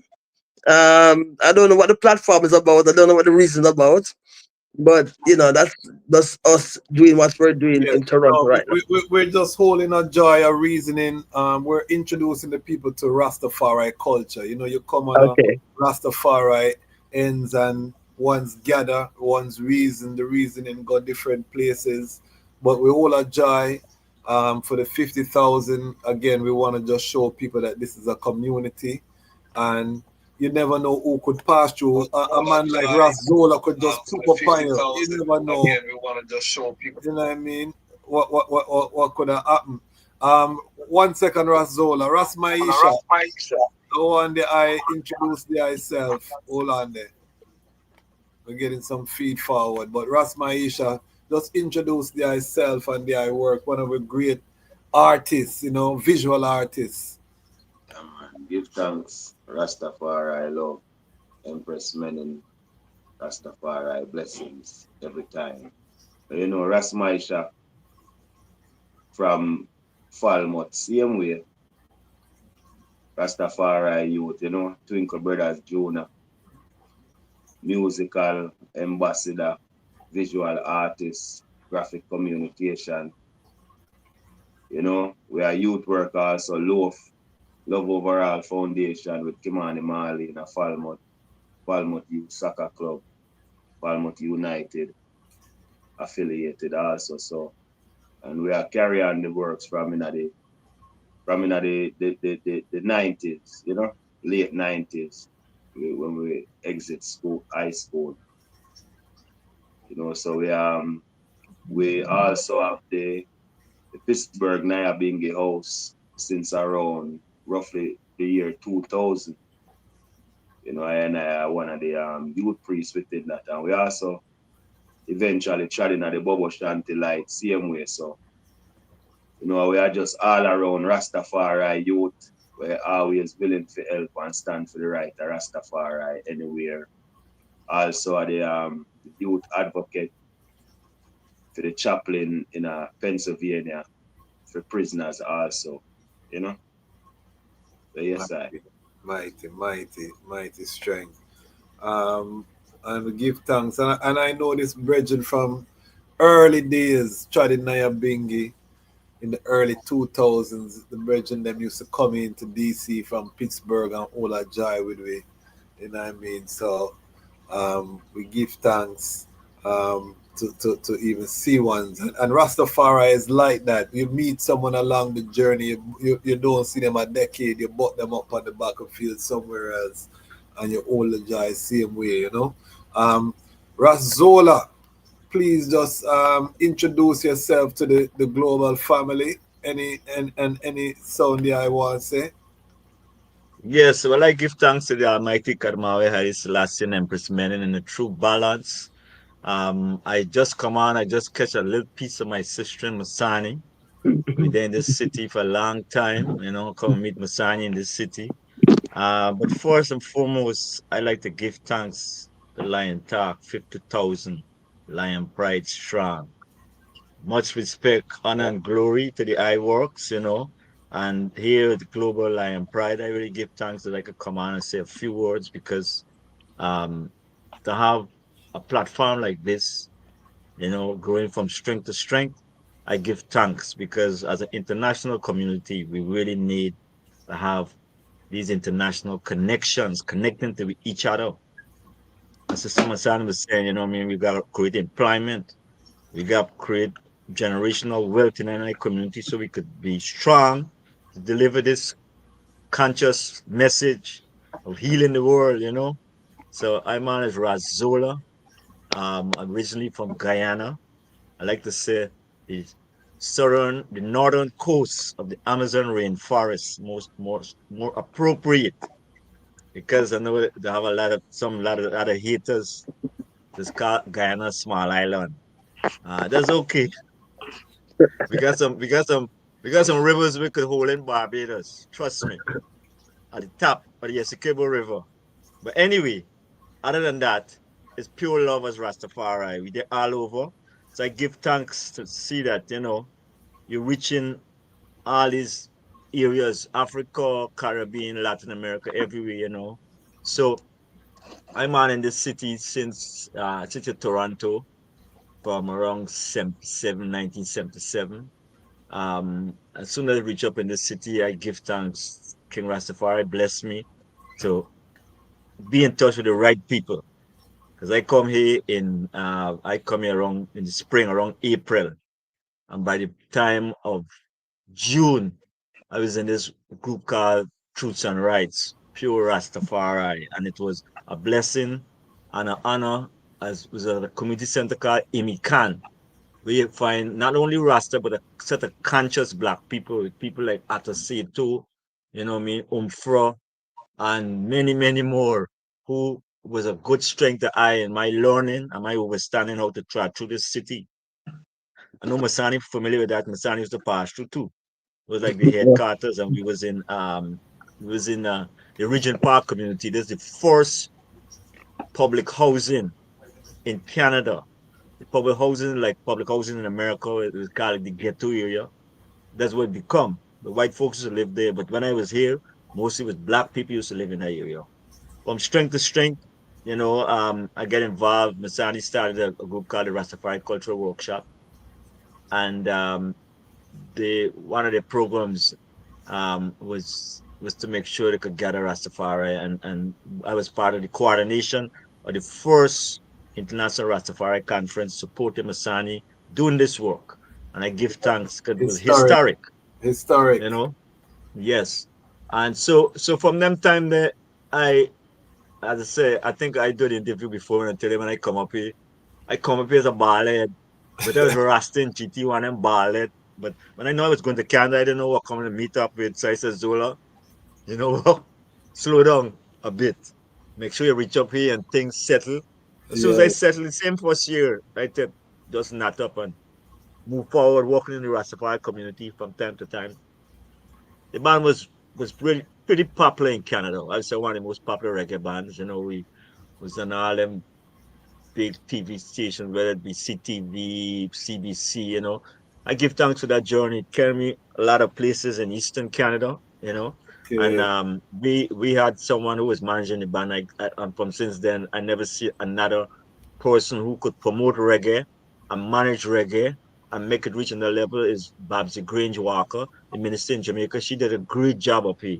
And since she People don't left, know this history, Razola. Say you were a big reggae band star managed by Babsy Grange out of Babsy Jamaica. Grange, man, they ain't got nobody coming close to Babsy ever since that time. Well connected, well knowledgeable, you know what I mean, and could move the movement. And I see to some extent that's happening in Jamaica now, but I could safely say Babsy, this is your training ground, Toronto, which she was able to run things. Reggae music was the top music in Canada in from 80 till about, I would say, 85, was when Bob was high too. Even probably some parts of the 70s too. And this was Johnny Osborne, was up here with a group called Aishan People. And some people say Johnny Osborne big hit come off of Truths and Rights because Johnny Osborne big it is Truths and Rights. Run, come, Truths and Rights. Yes. And what I see is that most of the big artists from Jamaica, after Babsy left, they go back to Jamaica. People like Carlin Davis, Leroy Sibbles, Johnny Osborne, they go back to Jamaica and become big international stars. And they Yes. couldn't do that in Toronto. You know what I Yeah. mean? There's a Yes. whole other conversation. Well, fast forward, I decided we weren't getting no signing deals. We were doing real good in Canada with the music. So we decided, you know what? The people who wanted to sign us, the big white companies, wanted to water down the music. And we was uncompromising. Cause we was Bon Po Pal, Bon Elizabeth, Bon Po Pal, Bonnie Ian Smith. Them time there, Ian Smith was running Zimbabwe, so we Yeah. lyrics was about anti-apartheid, was about Yes. acid Yeah. rain, praising the Almighty, and very different. And I could safely say, look, I see a lot of reggae bands in the city in not up. We know Rastafari, but not up because at that time with Truths and Rights, Rastafari music, reggae music this was a roots music city. Okay? Them time the Bob Marley coming through, Peter Tosh coming through, Born in Spirit coming through, that was the heights of reggae music in this country. So we were honored and privileged. Fast forward, we didn't get no deal. We decided to leave and go back home to Guyana and stay there for 5 years. And when I come back, the reggae scene was nothing like it was 5 years ago. And to tell you honestly, a lot of my brethren and them get hooked up on crack and cocaine. And I say, you know what, Zola? You go to school. So I go to Two school and study roads. business. Two roads. I really Yeah. give thanks for that history. And you see how you and my son is side by side tonight. Eh? And 82, the item we're doing the first conference together, and look there, over 40 years later, and you're still That's right. together working. This is an example, you know. One thing I was surprised is how tall Ras Zola is, Ras Zola is a tall man, tall elder. I meet Ras Zola online, so I never get a chance, And when I went to Rastafest, I said, okay, he's a tall Asian days, man. Yeah. Love it. I was towing over the mirror and the mirror bell over and laugh and I look and see, so, wow, Zola, Yes, you're real tall. that's on the channel right now. If you didn't see, Ras Zola give us one of the highlights of Rastafest. He told the mayor she need a ganja spliff instead of the rum, Jamaican rum, It was one of the great moments. We captured it. We have the clip on Lion Voice right now network. You can check it out. I just released it as a short today. So check out our elder Ras Zola. Represented well, Talk to us, Sister Masani, and then we're gonna go around to our other guests. And Ras Jabali, turn on your camera. A city I Ras Jabali, turn on your camera. Hold on there. Let me bring in our next general from over Trelawney, which is where my mother's from. Ras Jalani, Jabali, introduce thyself, please. Yes, I blessed love. Ras Jabali, Osa Siba, Ota Chilani, Yes, They yes. are going well the others. Try learning. Give thanks for the support. Ras Jabali's episode is here. You can watch the history. Um, and I love Ras Jabali because my mother is from Trelawney. She's from a place called Albertown, up in the hills, of Trelawney. So I always did want to have a strong Rastafari link with Trelawney and His Majesty. Freemanzal. Huh? Freemanzal or Alberton. Albertown. Okay. Yeah, man. That's where my mother's side of the family come from. Yeah, And maroon man. yeah, man. I have it in my blood. You know what I mean? My great grandmother was a maroon, on that side. So we don't talk about it enough, because we need to do some more studying on the history. but we have it, you know what I mean? So Ras Roots, I love how you move tonight, you know. Ras Roots just a drop in some funding for the platform. You can give contribution through the YouTube platform. So big up yourself, Ras Roots. Ras Jabali, talk to us about some of the powerful work happening down there in Trelawney. Because Ras Jabali is doing some very powerful work. Talk to us about some of the great works that the item doing. Yeah, And man, how, we just carry out the works of His Imperial Majesty on this side, yeah. adjust the As we say, camera a little bit. Adjust the camera a little bit. Make we see your face. yeah, give thanks. Yes, I. Yeah, you know, it's a nice sound match with a nice sacred space. One of the reason we and the family them sit and I alone there, you know. Yes, give thanks. Rastafari people, they one of the Bless reason, you up, know. bless up, bless up the house of Siba. Bless up. Yes, I. Yeah, man, so I just say we just there carry out the duty of His Imperial Majesty. Now chill on the side, yeah. Plant up some food and plant up the ganja and spread the word sound and teaching of His Majesty as we go Yes, along same way. yes. Rastafari. Yeah, is one of the pillars, you know, when right off of the highway, House of Siba is their prime area, and they do a lot of educational work in the community. You know what I mean? A lot. Yeah, man, Um, see there? The whole space at school, you know? yes. See, Nice. so Yeah, once man, can the whole place at school, you know? and get the reasoning. Um, you know, ODI, they do a similar work to our next brethren when we have, you know. This brethren, his name is First Man. He's not the second man. He's the first man. Ross First Man, there I can introduce thyself.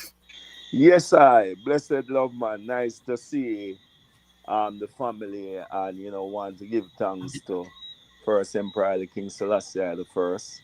Want to give thanks to and I matriarchs and patriarchs, who have set this path for I, and open up this door for ourselves to see ourselves. Want to give thanks for those who exist in this time that is carrying on this work, which is the Iras Kwasi, my brethren, Seba, carrying on the work of the ancients, them, preserving this culture in this particular way. Yeah, I am first man of Rastafari Indigenous Village. This space in Montego Bay, established almost 17 years ago. Can't believe how time flies fast.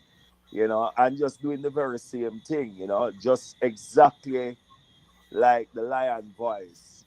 Yeah, There was a man. time when people was telling I story, and I created this space for the lion to tell its own story, and give its own interpretation of Rastafari and how it exists through I time and space and journeys, So yeah, we give thanks, man. We give thanks that right now, 17 years ago it was a little bit different from now, and that we have a space like the Lion Boys who is promoting, the greatness of Rastafari, the journey of Rastafari, be it whichever way it is, in truth and in integrity.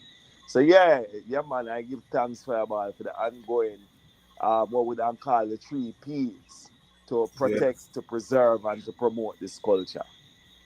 Yeah, man. And give thanks for the eye. And Rastafari Indigenous Village, they will be joining us as a Ubuntu Lion Pride. So I really give thanks for the eye support, not just talk, but they are really always give encouraging words sound. And yeah, I look at the eye as having one of the templates, in terms of we want to scale what's happening at the Rastafari Indigenous Village. If you have not been there, you need to go there. I'm using some feed forward. I'm not sure whose mic that is. Now, I don't think of my own. No, But it's not. as mentioned the template, I think that ones and ones need to know that the template is Leonard Howell and Pinnacle. Because that is what I and I had really studied. where that Hold relationship. on first, man. I just talked to Kathy Howell. She said Leonard Howell had many wives. Do you have many wives? Are you living up to the pinnacle?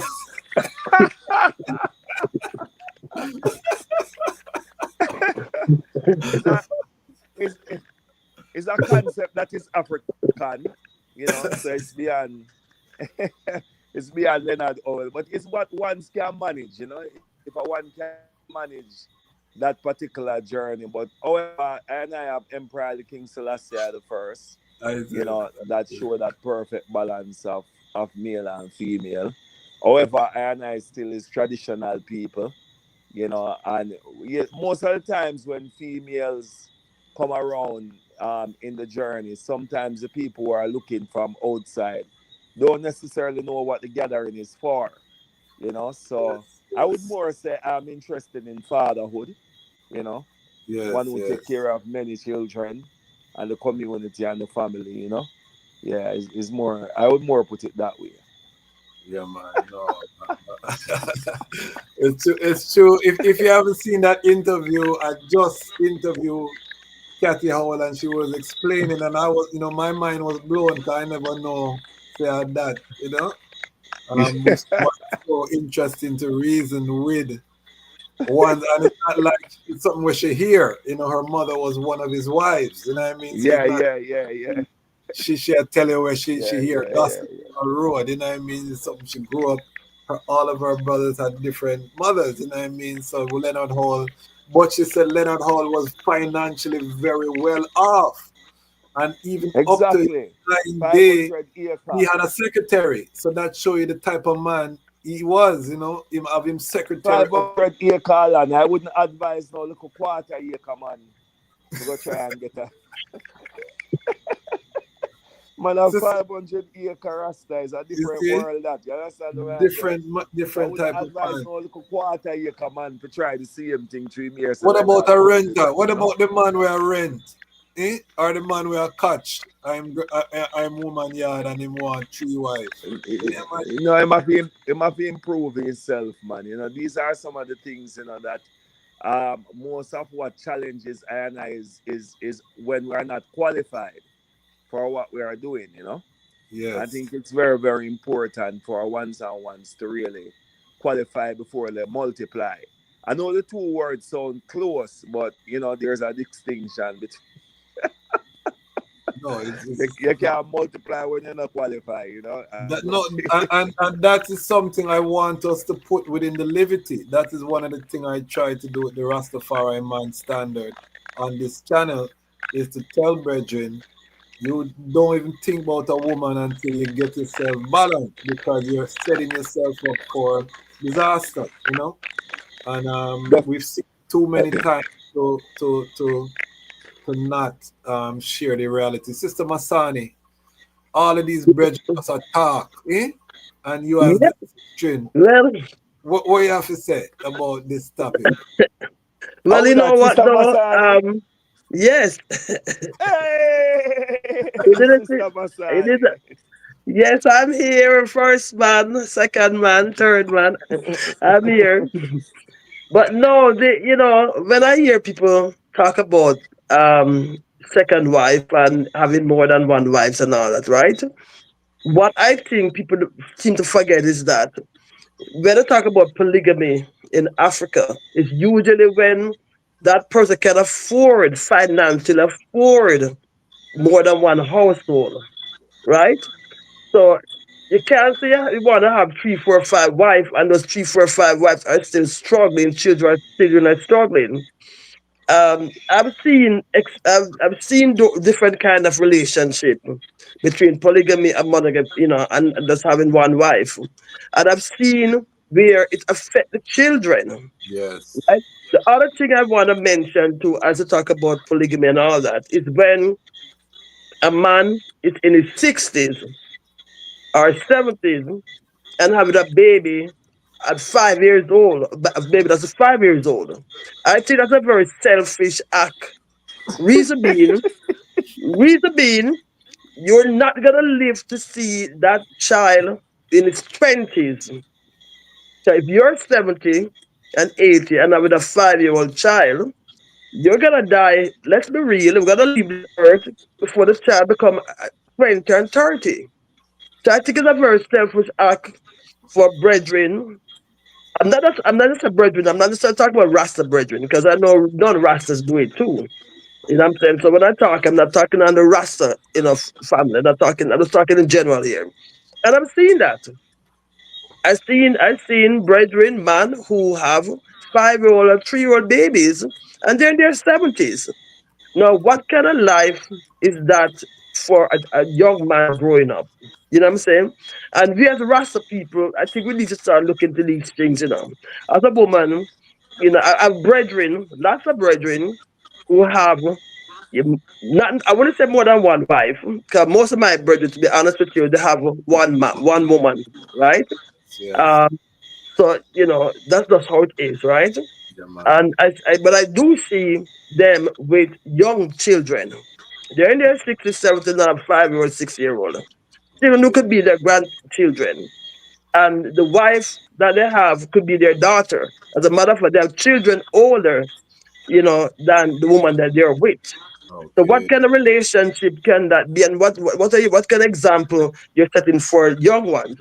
And I push generational wealth, and if we're looking to build generation wealth as a black race, we should not be talking about having 20 and 30 children with 20 and 30 women, and having babies at five when you're in your 70s at 5 years old. What kind of generation wealth are we looking to set? What kind of example looking to set?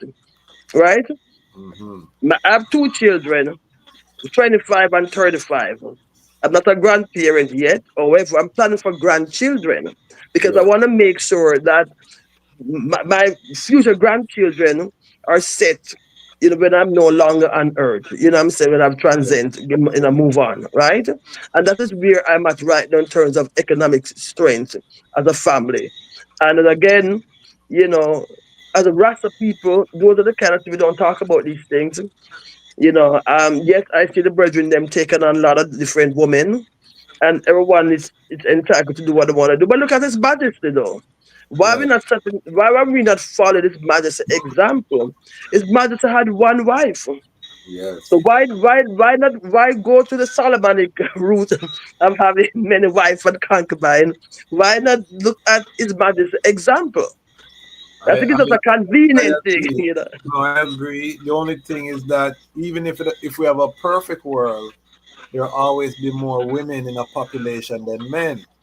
So you'll have some women that will not have a husband if you don't have some man will take it on. But it's not for everyone, and that is the important part. Some people want that sisterhood, and they enjoy that togetherness. You know what I mean? So if they can manage it, then it's not for I and I to think. But if you're building, I can say it really important to lock in with one queen and focus on what you do. And Ras Jabali But having queen. Rasquaze, Yes, Rasquaze, it's very, very yes, important though. Like, putting all of the fun and joke aside, is that yes, sometimes I and I treat Africa like a salad bar.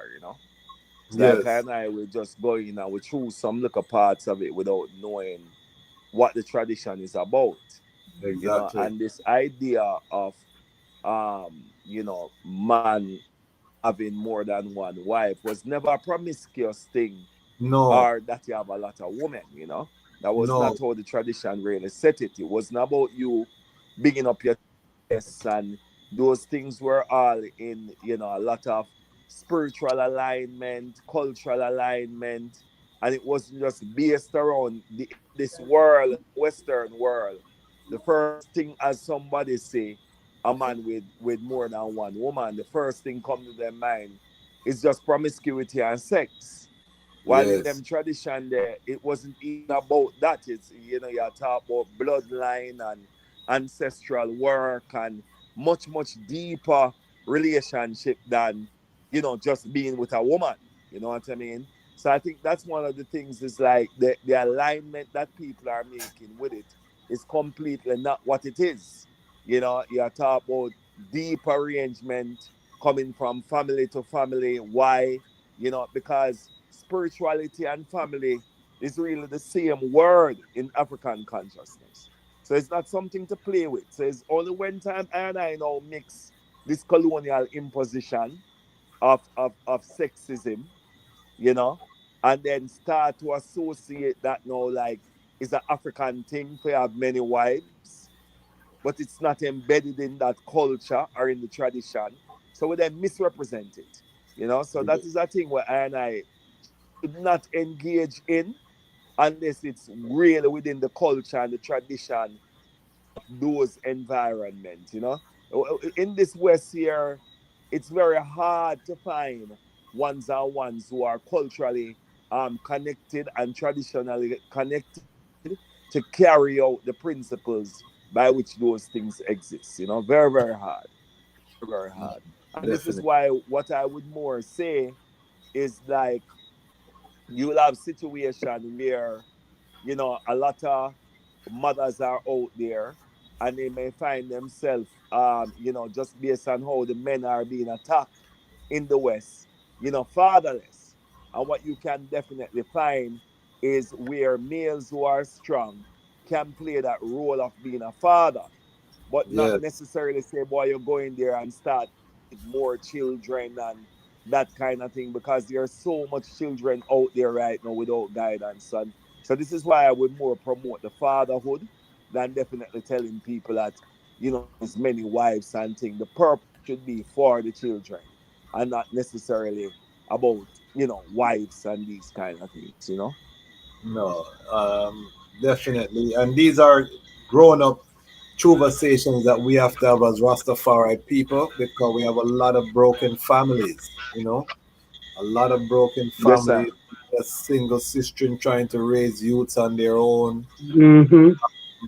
Go ahead, I sister. want to say something there, Ras Kwasi. I was talking to a brethren recently, this Rasta brethren, and he was pouring his heart out to me. I guess everybody see me as a big sister, you know.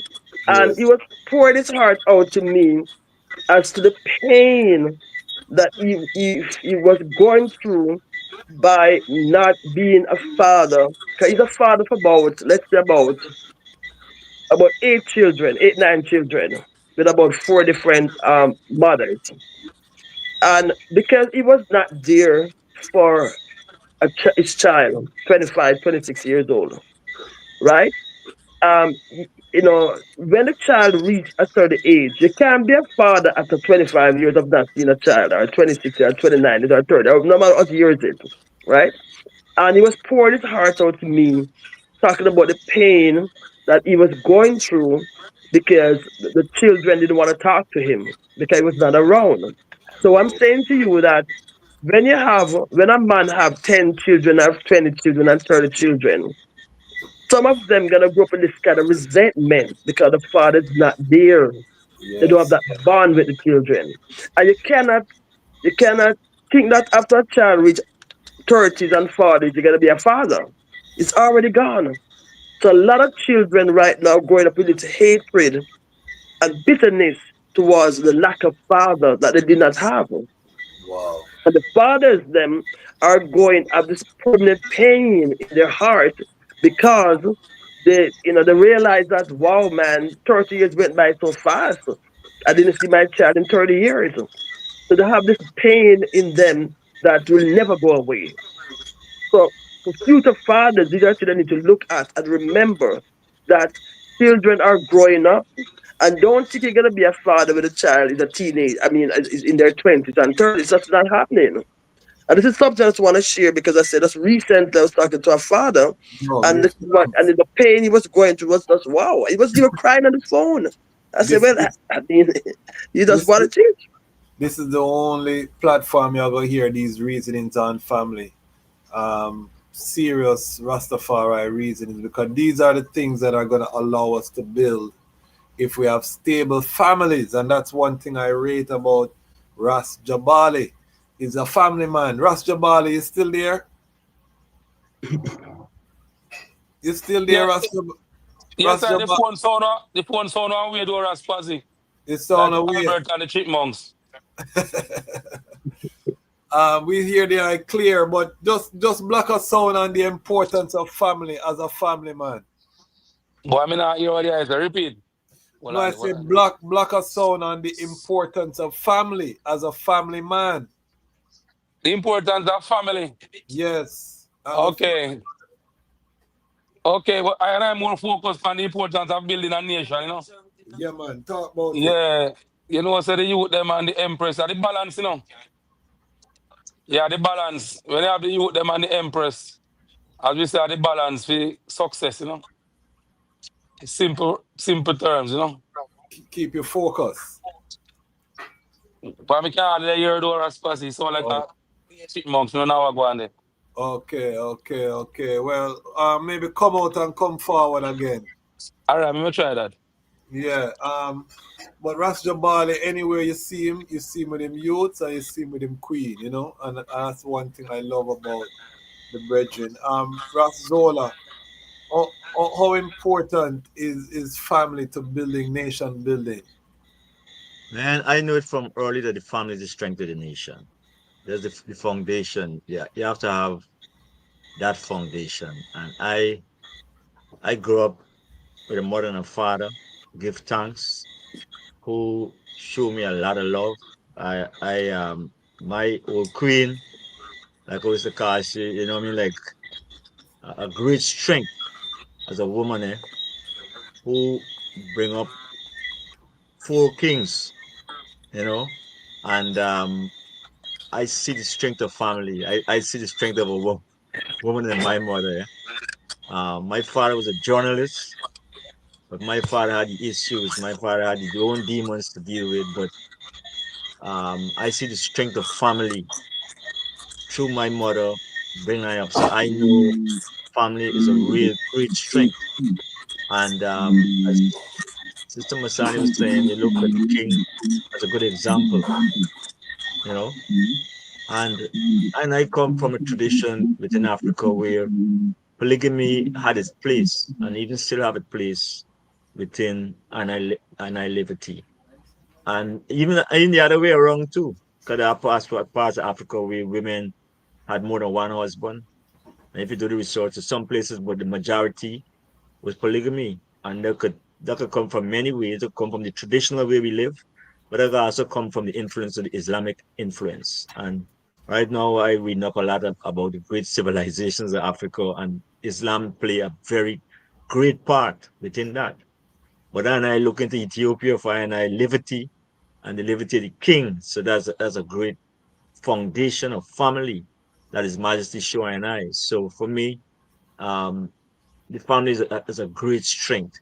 And I should really try and make sure we cultivate that within Rastafari to strengthen I, because as I said, the family is the strength of the nation. Because when you don't have a family, you know what I mean, you could have confusion, you know what I mean, in society. So we gotta look for that strength collectively. And we gotta strengthen the family. Like one of the things I just think about, for instance, in Guyana, we have this 800 acres. Now we gotta go and live on that 800 acres as a community.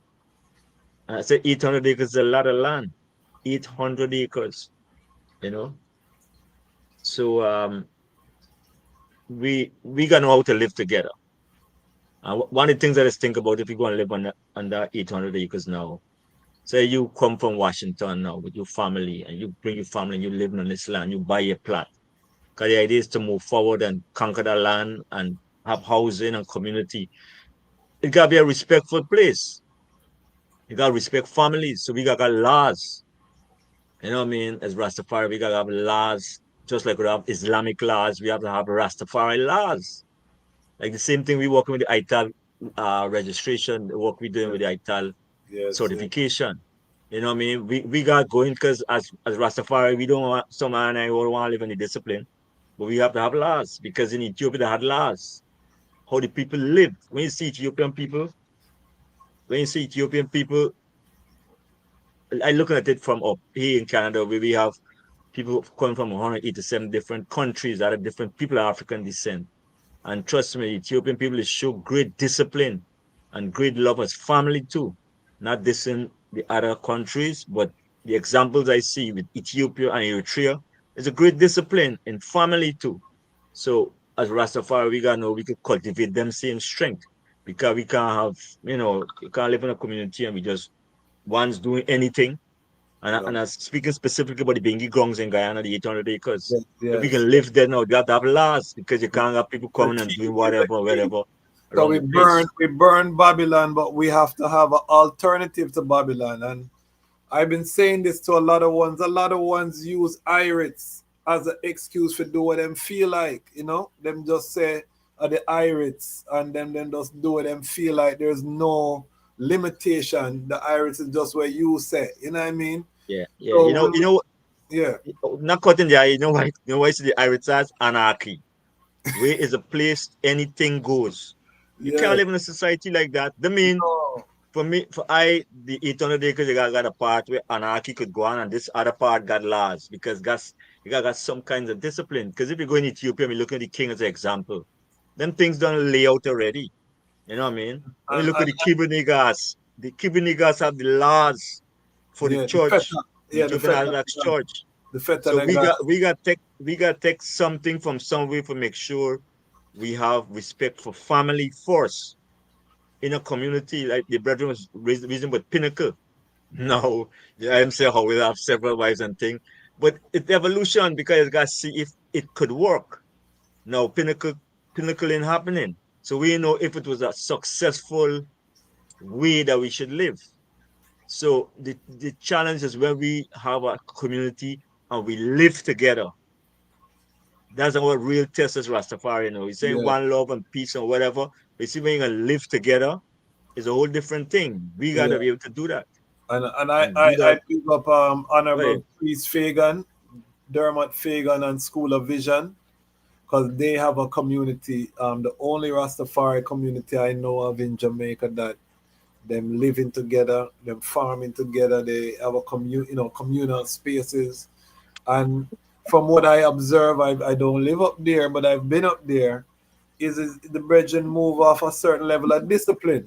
He's a former military man, and he have a certain discipline, and the whole camp run off of that kind of discipline. So, any way you look at it, you have to be disciplined. That's part of this liberty. And I find that we have some lazy brethren we're creeping and use Rastafari as a cover for laziness, and they're not productive. And they use this IRITS term, which IRITS is iritical. For those who don't know, IRIT is really the spirit. You know what I mean? The spiritual part, and we turn it into IRITS. But you have some people who just use that term when they don't want to. They burn Babylon, and then they say they're moving off of the iris, but the iris don't have no structure, can't see no results from where you do. And this is where now the movement have to evolve, because His Majesty shows us there has to be a spiritual and material balance. So anything that you're doing, iritically, there should be a vertical balance, and even the Trinity sign that we hold, is as above, so below. You know what I mean? It's that triune symbology showing the heavens come to earth. So everything I and I do supposed to balance. And what does happen as a movement? And I want to hear Ras Maisha, how do I see this too, as a one who I tried from them time there. We get off balance. So we burn Babylon, take your bag of money, give I Rastafari love, you know what I mean? Which was right. But then we got too extreme, meaning that we burn all money, we burn all we're burning business other than probably we're hustling, but we're not establishing institutions, as I said, budget and staff. We not think that way there. So where we find ourselves is in a situation where we can't even take care of ourselves, but we are balling out for sovereignty. You know what I mean? But Ras Maisha, how do I see where we are, and do you find a flaw in how things have been going? Hold on there. Sorry. Go ahead. Yes, I. Blessed Rastafari. Yes, me always, you see, when you look upon Rastafari as a whole, Yeah. you have to consider, and this is something I learned from Mama Faraika. You Yes. have to consider the social structure of the brethren and the sistren where they come from. You can't Yes. just do it broadly. True. The Rasta in Africa, the Rastafari in Cuba, the Rastafari in Jamaica. You have to check the social structure, just like when I speak about family. A lot of Rastafari family come through the Jamaican social structure. And in America, you would have it through the Black American family structure. And we know Yeah. how that already with the money. Yes. It's not, so this also continue itself within Rastafari movement because we still are work on certain social problems that we have within a society, a Yes. wider society. So you Yes. have to look at that. So me Truly. not like to just say because brethren have Rastafari is the one who bring them out a problem. So each problem where come, maybe it's a financial problem. I want to find Rastafari and it can help him be more self-sufficient. Yes. I want to find Rastafari and maybe him never get the school knowledge, but through studying him learn how to read and him go to a higher educational heights. Yes. Rastafari in itself, we learn the black monopoly coming through the Bingy house and the Bobo Shanty with the Broomfield and Yeah. economics and them way there. But after a certain time, His Majesty said technology. So a lot of the way of living where Rasta could have and say, for instance, you want to buy food, but nobody no buy Hold on there. nobody no really because the Chinese make this or Chinese make that. So Mm-hmm. your your financial situation have to be balanced. We are Rastafari, so from in the days within America when allow the availability, when allow figure college, right? Like the eye. So we get planted certain kind of way Mm-hmm. where we could have control and maintain with finance, have the youth them a go to school, Yes. pay for the house, can travel forward at Jamaica and even help the Naya being start with own. You understand? Yeah, man. So how the social society are where you there set up your financial balance and all them things that we couldn't really compare ourselves to certain ones where I come from millionaire and True. billionaire family. True. You understand? And you have ones within the movement where I come from a more higher kind of financial, and you have the ones them where I come from a more lower class or a more humble beginnings as we would have called it then. So Yes. all these you have to play into part and it all come down to individual and how individual structure themselves to later on finance because we go through financial difficulties. You know what I mean? As just people, not just as Rasta, just as people. No, that make a lot of sense. What the I saying. I give thanks for that. And anytime you call Nana Farika, you know, say you're on target. You know. Big up Mama Most time. Farika.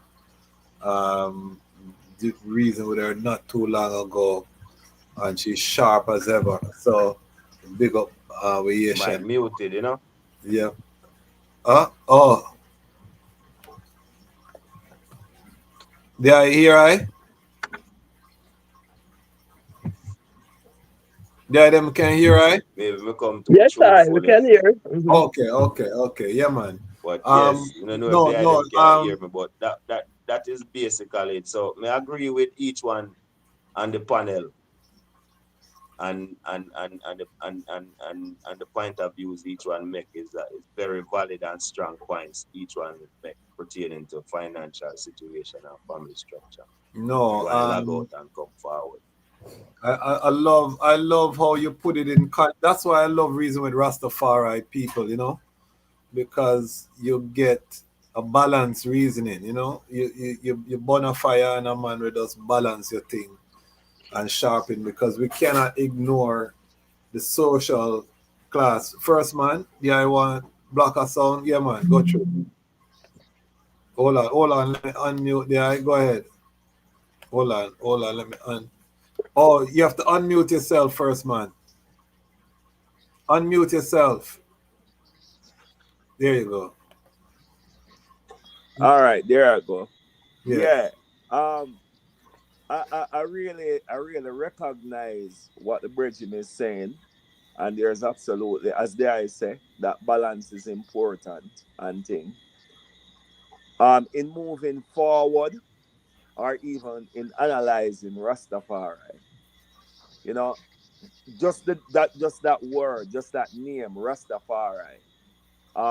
If it had meant what it need to have meant to I and I, you know, you don't find out that too much of I and I imagination was associated around the world, you know, and this has nothing to do with calling out and I ancients or anything like that. It has nothing to do with that. Because what and I ancient have done is what and I have done. You know, and I ancestors are one. But in the analyzing of it, the ultimate ancestor, Haile Selassie the first, and how Ethiopia or the navigation of Emperor King Selassie the first. In this time, we still have to recognize that we have something to go forward to. And this clash that existed between I and I self as it relates to ones who would be heretical, you know, and ones who really never just look at what the ultimate principle is. You call upon a name, and based on the facts you call upon that name, it represents character, attitude, behaviors, approach.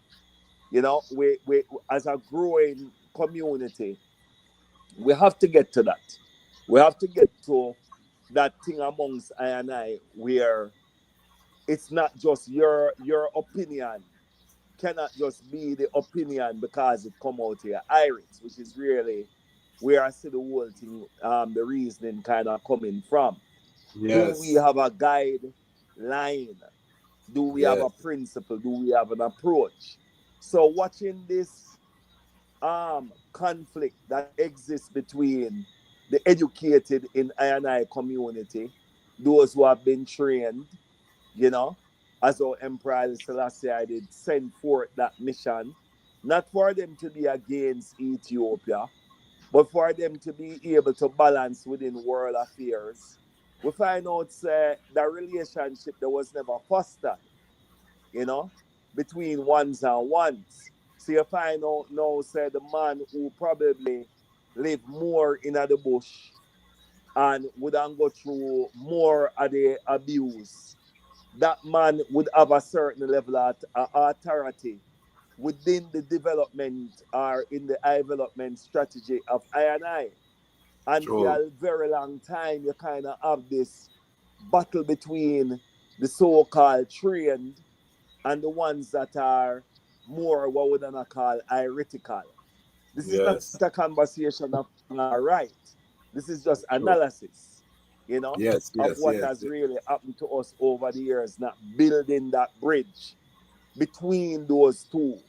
So from a man stepping in a place and you start to bring structure, record keeping, immediately that reach to tailor, from a perspective, that and coming by old Babylon would have used the tailor system, but not going out pre-colonial to realize these particular systems. And that these systems are things that are embedded and coded into African consciousness, and based on the loss of that part of our history, It very, very hard to build that bridge between I if I don't remove the self and start to look at the principle, which is Emperor Haile King Selassie the first.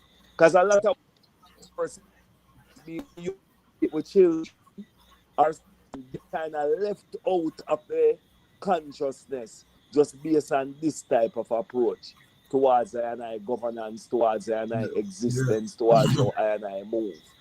So the analysis really is to look at those type of way or we have been growing, because we can't say it wrong, we can't say it right. We have to just say the growth path that we are on right now have to recognize these areas, these bridges that we never build across our our character, our skill sets, our ways of thinking out the trad, which is Rastafari. And I have to Yes, I. yeah, go ahead, Yeah, Rasola. yeah. I could compliment the I song with the I was blacking just now, building the bridge and the African consciousness. Like, and I had the first international conference in 1982, and uh, and I strengthen up and I self as a people. The conference is very important. Um, that first conference had a wide variety of reasoning going on at that conference. And from that time now, it's 40 plus years ago, um, I see the strength in conferences, especially in the work I do within sustainable food systems up here in Toronto, because I see within the food movement how it moved from strength to strength. Now, I and as Rastafari, we need to reason. We need to reason things out, as the brethren say. Look to the ways of His Majesty. Because I was looking at the Kibunigas uh, last year, and is a book that have the laws of how the traditional Ethiopian Orthodox Church, and it's things I feel is knowledge that God and I have to seek, because we want to look to Rome. We know Rome is not the right thing. So we look into Ethiopia, because as I said, some things tradition with Irish Rastafari come naturally in the Irish. But we also want to seek the knowledge, especially of governance and administration. So we ain't gotta reinvent the wheel. We look to them laws to see which applicable to I and I.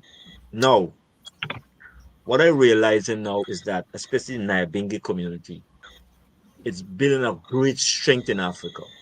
When you see some tabernacles in Africa now, hmm, it making them tabernacles coming like real concrete structures, same design and everything. When you hear the ISIS is song like the ISIS from Jamaica in the 80s and 70s with the collectiveness. Now, it's sad that we have someone from Africa on this call here right now, because I traditionally from the Caribbean, but in Africa now, a whole new energy and a whole new history, because the ones as Rastafari in Africa now who cite Rastafari and chanting Selassie, they come in with a tradition that we lose, a consciousness we lose because of colonization. So the conferences could really strengthen I for really see how we could really, because I and I as a people of Rastafari, we is one of the few people of African descent who have that real heretical connection, even more than Islam and all them different things. Because them things come out of history, and they have a whole set of old history other than Rastafari. So it'd be good to we have these conferences, if it's annual, if it's a conference in Africa, if it's a conference in the Caribbean, if it's a conference like the one we had up here a couple of weeks ago. We have to have these gatherings and reason on particular areas, whether it be farming, whether it be family, whether it be technology, whether it be school, whether it be administration. You know, I feel the conferences are very, very important, that we have these gatherings so that we can build the bridge. That's how the brethren said, to building the bridges, we got to build the bridges. We got to bring the reason and reason together. so that we could see how we move it forward collectively. Because you see, when I want common reasoning now, and I one might reason certain thing, it mightn't get the fullness of it. But when I reason together, we could sort things out and move forward. Because sometimes it's a something of ignorance, and ignorance is what it is. It's not that what the one know, and the one do what they know, but that knowledge mightn't be the right knowledge. But when we reason together now, we could reason it out and come up with the fullness of a decision. Yes, we could do it like this. Like as I say with the ITAL certification, we live in within the ITAL liberty all these years, dietary. And now we can start this out like how they have halal, like what they have kosher. We're looking for our own dietary laws as Rastafari. Now, a lot of ones in living Ital liberty because of what it is, but still I working on it. Who is Ital? So you find that group and I who sitting down and reason. We have a conference just on Ital. As I said, Rastafari food sovereignty, just about food alone on Rastafari. You ain't getting no music, just Rastafari conference on food, the Ital liberty of what it is. Because Necessary. it have Necessary. space for you have farmers, you have chefs, you have people who write in books. So, the fullness of the reason is that we have to converse, conference, and summits, and reason with each other.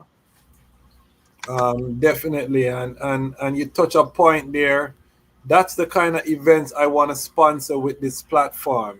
That's why I think that having a robust media apparatus, because Sister Masani can tell you about the funding that's needed for conferences. You know what I mean, and finding the money to do these work. So one of the things, if you have a strong media, is that your media can come in and sponsor these events, cover them, and now we have the content that we can share, and the event has money to put on the event. You know what I mean? So it's a win-win situation, and this is why I really encourage ones to come a part of the Patreon, because we have to have our own ecosystem, our own because remember that Babylon companies don't have no interest to sponsor the things that we find important. We don't have alcohol at our events. We don't have certain thing our the consumer. So for them, they don't want to sponsor what we dealing with. So we have to build our own things. You know what I mean? Very, very important. Is that the great Bongo Wisely out of St. Lucia? Look how me find your Jerusalem's classmate Bongo Wisely, Razola, on the platform for the eye. There you can unmute and introduce yourself so we can add you to this reasoning. Yes, I give thanks, Rastafari. I greet everyone in the name of His Divine Majesty, Kadamawi, Haile Selassie, and Empress Menen Aswa. Give thanks, to be on the platform. As I showed you, I was engaged in the Nyabingi revision, guideline revision. So I just decided to seal up and come up over.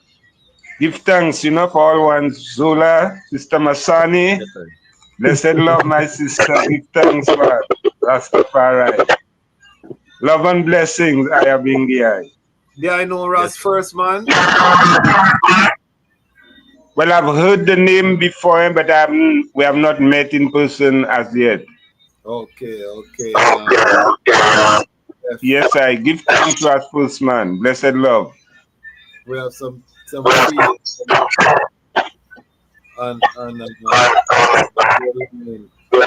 and glory, much yes, I am. Rastafari. Yes. And Bongo Wisely one the the first conference in Toronto in 82. Hold on a second. We have something, a speaker on there, Bongo Wisely. Terrible feedback. Yeah, right. Maybe turn down your speaker or something, because it's some terrible greeting. Yeah. Okay, it's It's gone much now. better now. Yeah, Yeah. much better. Continue. Yeah, Zola was reasoning when you Yeah. interrupted. Well, myself, Masani, on this call and early in the reasoning, we was reasoning about conference. And I just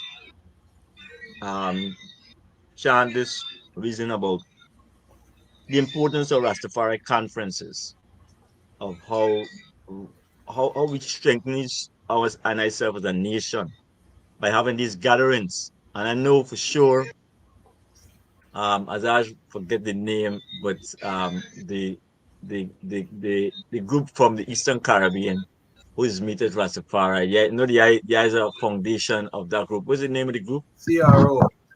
CRO. This Caribbean Consistent. Rastafari organization, yeah. Yeah, Caribbean Rastafari organization. And so how long are them together as an organization? Well, as we came together in 1998, so that would come to 25, 27 years now. Wow. You know, since the CRO Right. been in existence. Okay. So it come like a foundation. Because I know consistently the IM is gather as conferencing, and definitely is the oldest Rastafari organization other than the mansions in Consistency, the that's Caribbean. very important. Yeah, man. Yeah. Mhm. And them foundations is the one I need as a copy of Scarlet non-government. I know Sister Masani had Rastafari Cultural Workshop, and it was a great strength for the young people like I youths and other youths who could have come some way. Because up here like in the Caribbean, when you see Rastafari youths get together, it's like craziness. Because when they see each other like this, it's been like a kind of energy. I observe them. But we just need to have these institutions, to have these gatherings, so we could build from strength to strength. And there's so much difference within reasoning of ionized Rastafari. This is why we have to have the conferences to sort out things. You know what I mean? So that ones and ones could reason things out. Yeah. Yeah, man. It's very Yeah, man. important. But Zola talking about the 82 conference, that's a real milestone, within Rastafari Yes. tradition, Yes.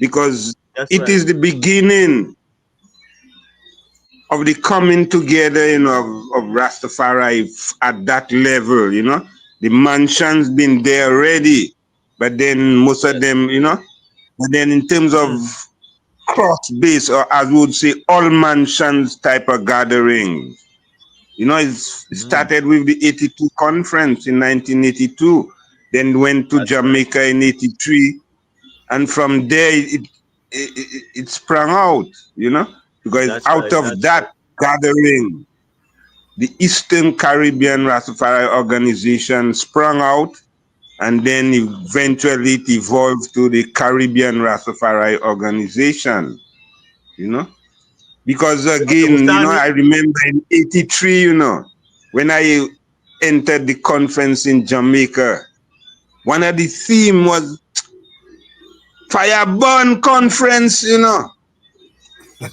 There was that chant, well, Rasta gonna conference, fire burning by the way, and all them kind of things there, And all them kind of things, fire burn organization. These were the things which Yeah. I heard in 1983 in Jamaica. And that had me Yeah. wondering, boy, what Rasta really Yeah. talking about, But But here my eventually interpretation out of of that. that, My interpretation of that is that within Rastafari, I think one of the brethren was reasoning earlier that you have them man who come from the country of Hillsman, and you got the intellectuals from in the city, and you have these two competing forces now. The intellectuals now more than likely is trying to put forward the intellectual point that they're right.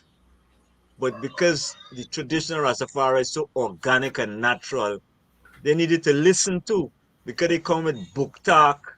So when the man, I know when the man is even born education too.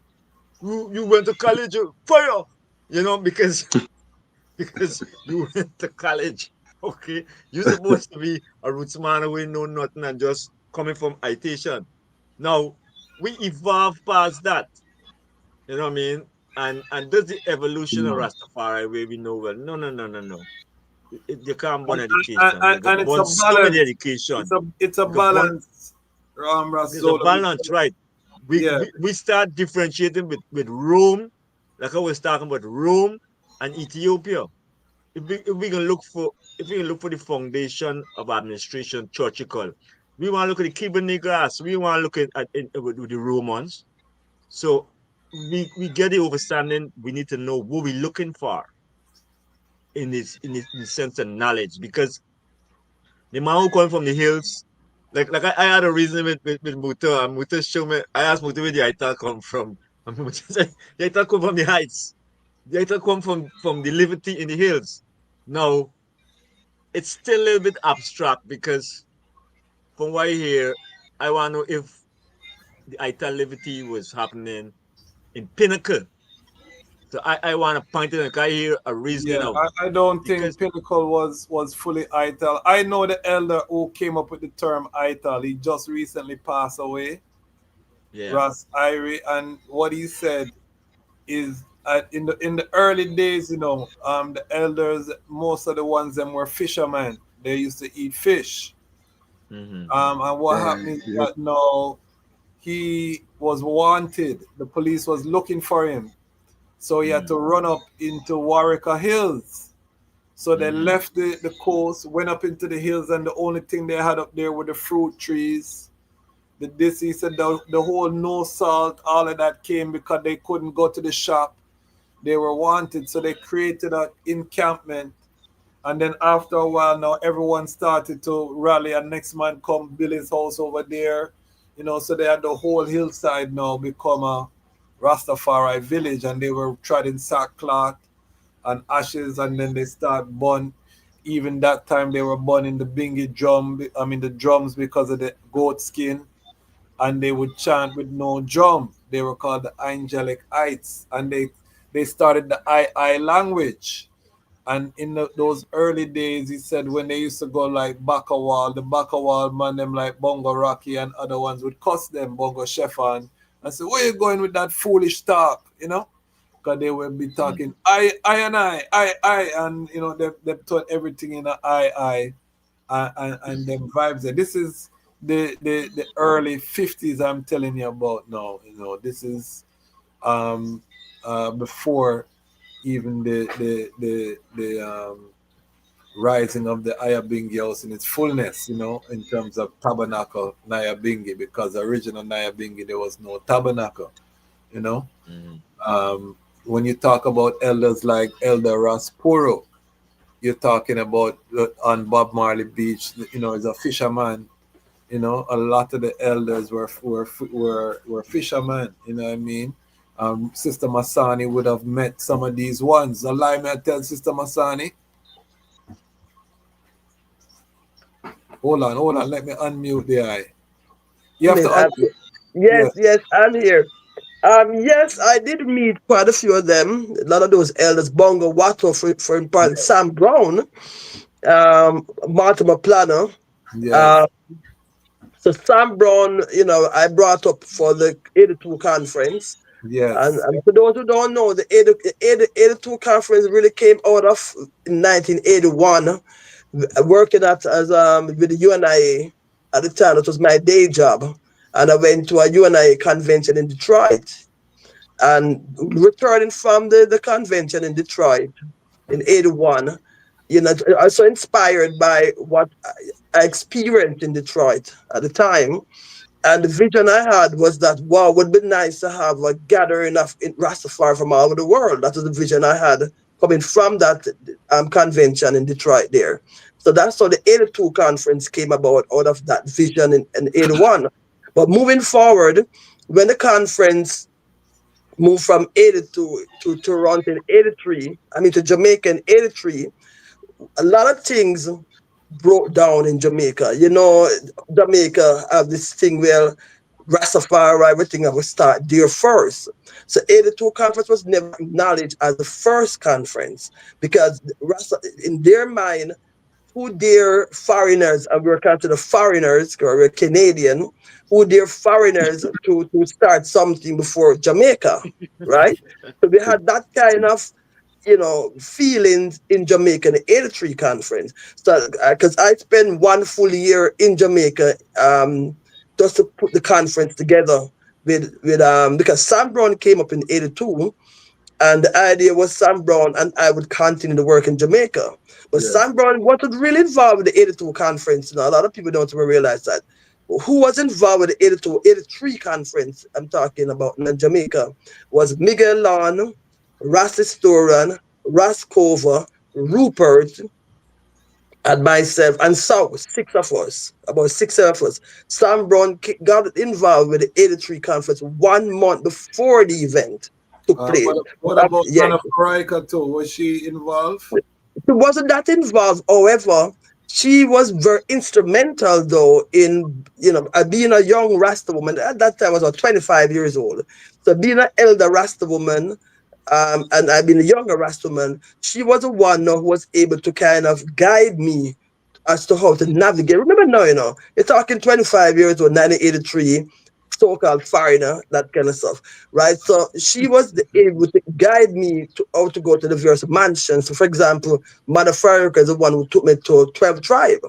So when I was going to the various houses to tell about the conference, Mother Farika and I went to 12 tribe, but the Baba Shanti, I went on my own. 3 times I went to the Baba Shanti house. I met Prince Emmanuel and talked about the conference. Then I went to Bonga Water on my own. Then I went to the Binga House on my own. And then Jalide was also running the Binga House in Kingston at the time. So, so meeting these elders, and remember, I think thinking about it now, thinking about it now is meeting these elders was what I think helped guide everything, right? The other thing too is this: the conference was a new concept, different concept for Rastafari in Jamaica, right? Because once see that, well, what is this happening here? Something is happening, but they know it's something good, and however, it was new. I remember in the 83 conference, there was a lot of argument, but that's an argument now. Like, for example, the conference brought us ones from all over Jamaica, and we have ones who have not seen each other in 20 years. I know Rastafari people. If something happened to you 20 years ago, you see that person 20 years later, you get to talk about what happened 20 years ago. You know what I'm saying? It's like in that 20 times, in that 20 years, you forget that, well, it's 20 years. So in one way, it was good to have the gathering in 83, but in the other hand, as somebody who was inspired to do the conference from 81 in Detroit, it was really heartbreaking to see the infighting. What was supposed to happen during Jamaica in 83, though, the conference was supposed to move to Trinidad in 84. But then I don't remember talking reason to Ras Shango Bako from Rastafari speaks about moving the conference from Jamaica to Trinidad in 84. That didn't happen though, because again, the Rastas in Jamaica have this thing where, it starts here, it must end here, and must not move anywhere. That was that kind of reasoning, right? So the conference didn't really move to Trinidad as it was supposed to be, because the vision I had was each year would be a different country. Toronto 82, Jamaica 83, Trinidad 84, and then a different country each year. But that didn't happen. So when I realized what that was happening, I came forward to Toronto, and in 1984, I had the Voice of Thunder dialogue with Nyabinga elders. That was with Ras Bonaji, Bongawato, Ras Ivo, and Ras Ayentan. That was the first time you have Nyabinga elders now leaving the Caribbean now and coming to North America. So what happened was the 82 conference set a precedent for conferences. The 84 Nyabinga program in Toronto also set a precedent for Nyabinga able to go to other parts of the world. So we had two first, 82 and 84. So a lot of people don't really know this kind of history. So a lot of things happening now came out of the 82 conference and the 84 Naya being a program in Toronto. You see what I'm saying? But with those elders, again, I met them, reasoned with them, all of them. Martin Plano came to Toronto 2, 3 times. You know what I'm saying? Sam Brown was at the conference. Ras Tafari is another elder that people don't seem to talk about. Because Ras historian, he played a really good part in terms of even took when it comes to organizing in terms of Rastafari. Ras historian is a man that was very much involved with that. Ras de Silva. So I find what is lacking in our Rasta history is we do not document our history. We have it here in our head. Just like I could talk about these things, but 20 years now, maybe I don't remember none of these things. You know what I'm saying? Because again, I'm talking from my own liberty. But I could say, okay, I met Prince Emmanuel. I have a photograph with Prince Emmanuel at Bubba Camp, 1980. Ras historian, Ras de Silva, and all these people. You know what I'm saying? So You what gotta I'm write the saying book. is You gotta write the book, document. my son. You gotta write the I'm book, man. working on the. I've been working on the book for the longest while. I am working on the book. Important, and Yeah, but I second and third that we need to document yeah, our own stories. Yeah, man. we got as Bongo Wisey was saying. I don't know if you didn't hear when he come on early. We were saying about the '82 conference that when you bring the song in the Bingy House, it was born in conference because Rasta don't deal Yeah. with conference, and you know, Yes. I and, heard that. I and heard. Yes. yeah, and But one thing was one thing, but I was chased. Oh, listen, I was chased out of the Bingy house because being a woman. In January, it was Granville Bingy in 1983. I went to a van load of brethren from Montego Bay, and Bongo Time introduced me to talk about the conference. 5 minutes into my presentation, Bongo Devon, the chairman at the time, came as a daughter. You gotta leave the Bingy and leave and go back to Canada and get a brethren to represent you. Bonga Devon told me that. yeah, This was I can remember 1983. I can remember receiving that phone call. Can you tell me that since that time? Can you phone me and said you say, where's the king? You gotta bring the king to the brethren to the conference. But that's an history. We move forward from that, you know, and it's good to know that the foundation is a sister and a lady foundation, and that's why we have to write as uh Kwasi said, we gotta write these histories, even simple. We gotta write them down. And even like what Bongo Wisey said, Bongo Wisey now show from that conference in '82, how '83 in Jamaica, and then the other conference in the Eastern Caribbean, and then the CRO conferences. We got to document them things. We It's a sometimes direct line. It's a direct some, line. some, Even some, Ark, some, Ark was sometimes inspired by the 22 points.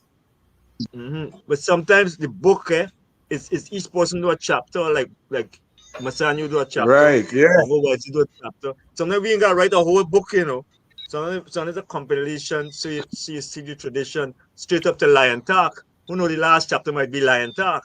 Yeah, You man. know what I mean? So we put together Well, I these. already working on the thing that happened, Zola, from my local perspective. I already start documenting, collecting notes, to do that. And it's very important, Yeah, man, no, it's because, very and important. with the Lion Pride now around, that is more support, to get them things going. Yeah, Because man. Yeah, we don't man. want to complain that the person never get the story right, or we never get the credit, or if we don't tell the story how we want it to be told, we cannot blame others for not telling it because they don't know what we know. That's So right. this is why That's Exactly. we right. create this platform so that everyone can tell their own story. Now sometimes the stories may contradict, you know but the listener can listen to the two side and come up with whatever. And But at come up least with an understanding. both people get to Yeah. tell their side of the story, and it's preserved. One of the proud moments I have on this platform is that we have Mama Fire's last reasoning, our last reasoning that she gave in terms of an interview or reasoning. She was able to talk about her whole history growing up from a child, his visit of His Majesty, growing up in Waterhouse on the Gully Bank, moving to Portland, setting up the Battle of Ottawa Isis. We have all of that in the Lion Voice archive. Our elder that said no culture without agriculture, Baba Duno, his last reasoning on earth was with the Lion Voice. His The tall brother, the tall brother. the tall brother, yes, Yeah. Baba Duno. His family thank I because they learn, his youth, them learn about their father from watching the interview on Lion Voice. They didn't know, So it's so important that we capture the history from the ones them so that and the thing about YouTube, because what happens sometimes too, you have people that come and videotape our elders, but that videotape lock up somewhere in a vault and we never see it.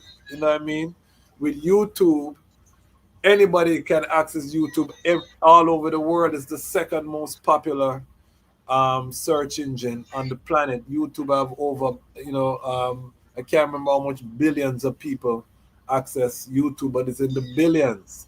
And so when we put the history on these type of platforms, as I say, a little girl in Lesotho can turn on her internet and hear from Ras Zola about Rastafari food sovereignty, can see Sister Masani talking about, a little girl in Zambia can see Sister Masani and she's thinking about Rastafari and say, okay, there's Rastafari women that have made history, and that little girl now can be inspired to go on her journey because she saw somebody who could articulate themselves. So that's the power of media. And I'm asking the global family while we're here, support the platform, come on board as one of our Lion Pride on Patreon. We're at 41. We're trying to get to 50. When we get to 50, we're going to start our grant program. We're going to be giving a micro loan every not loan but grant, a micro grant every month. We're gonna vote on a different worker in Rastafari and we're gonna give them a monetary contribution as well as the interview. So we'll reason with them about the work that they're doing, but we also put something in their hand so that we show our gratitude, and as the channel grow, that amount will grow as well. And that's on top of what we encourage our Lion Pride to do in terms of supporting these workers. We have 50,000 people. I keep saying my vision is that if every one of those 50,000 give $10, that's $500,000 we can drop on somebody's head top right away in one reasoning. That means that Sister Masani come on the Lion Voice, her cash app, her bank account just start ring. And she has a fully funded program. Now she can hire staff, she can have a budget, that's fully funded right there. And that only took $10 off of each Lion Pride member. So it never break any individual, but we have empowered an institution. We've powered an institution. That's how I want us to think as a global Lion Pride, how we can use our capital to change the trajectory of the Rastafari movement and family. It's not just to come and talk and all a joy. That is good too. I love that. But we want to change lives with this platform. And I give thanks for the ones who see the vision from early, but we're not stopping. We're still in our baby phase and we might not reach that 50,000 people till we reach 1 million subscribers, because that's how it goes. You have to have way more, and then you get the core audience that will actually take action. But that's what we want to see. We want to see, and even if 10,000 people give $10 and a guest come on and 10,000 people watch the video and give $10, that's $100,000 that drop in that person's lap right there without no individual having to take on no strain. You know what I mean? $10 we spend that on a coffee.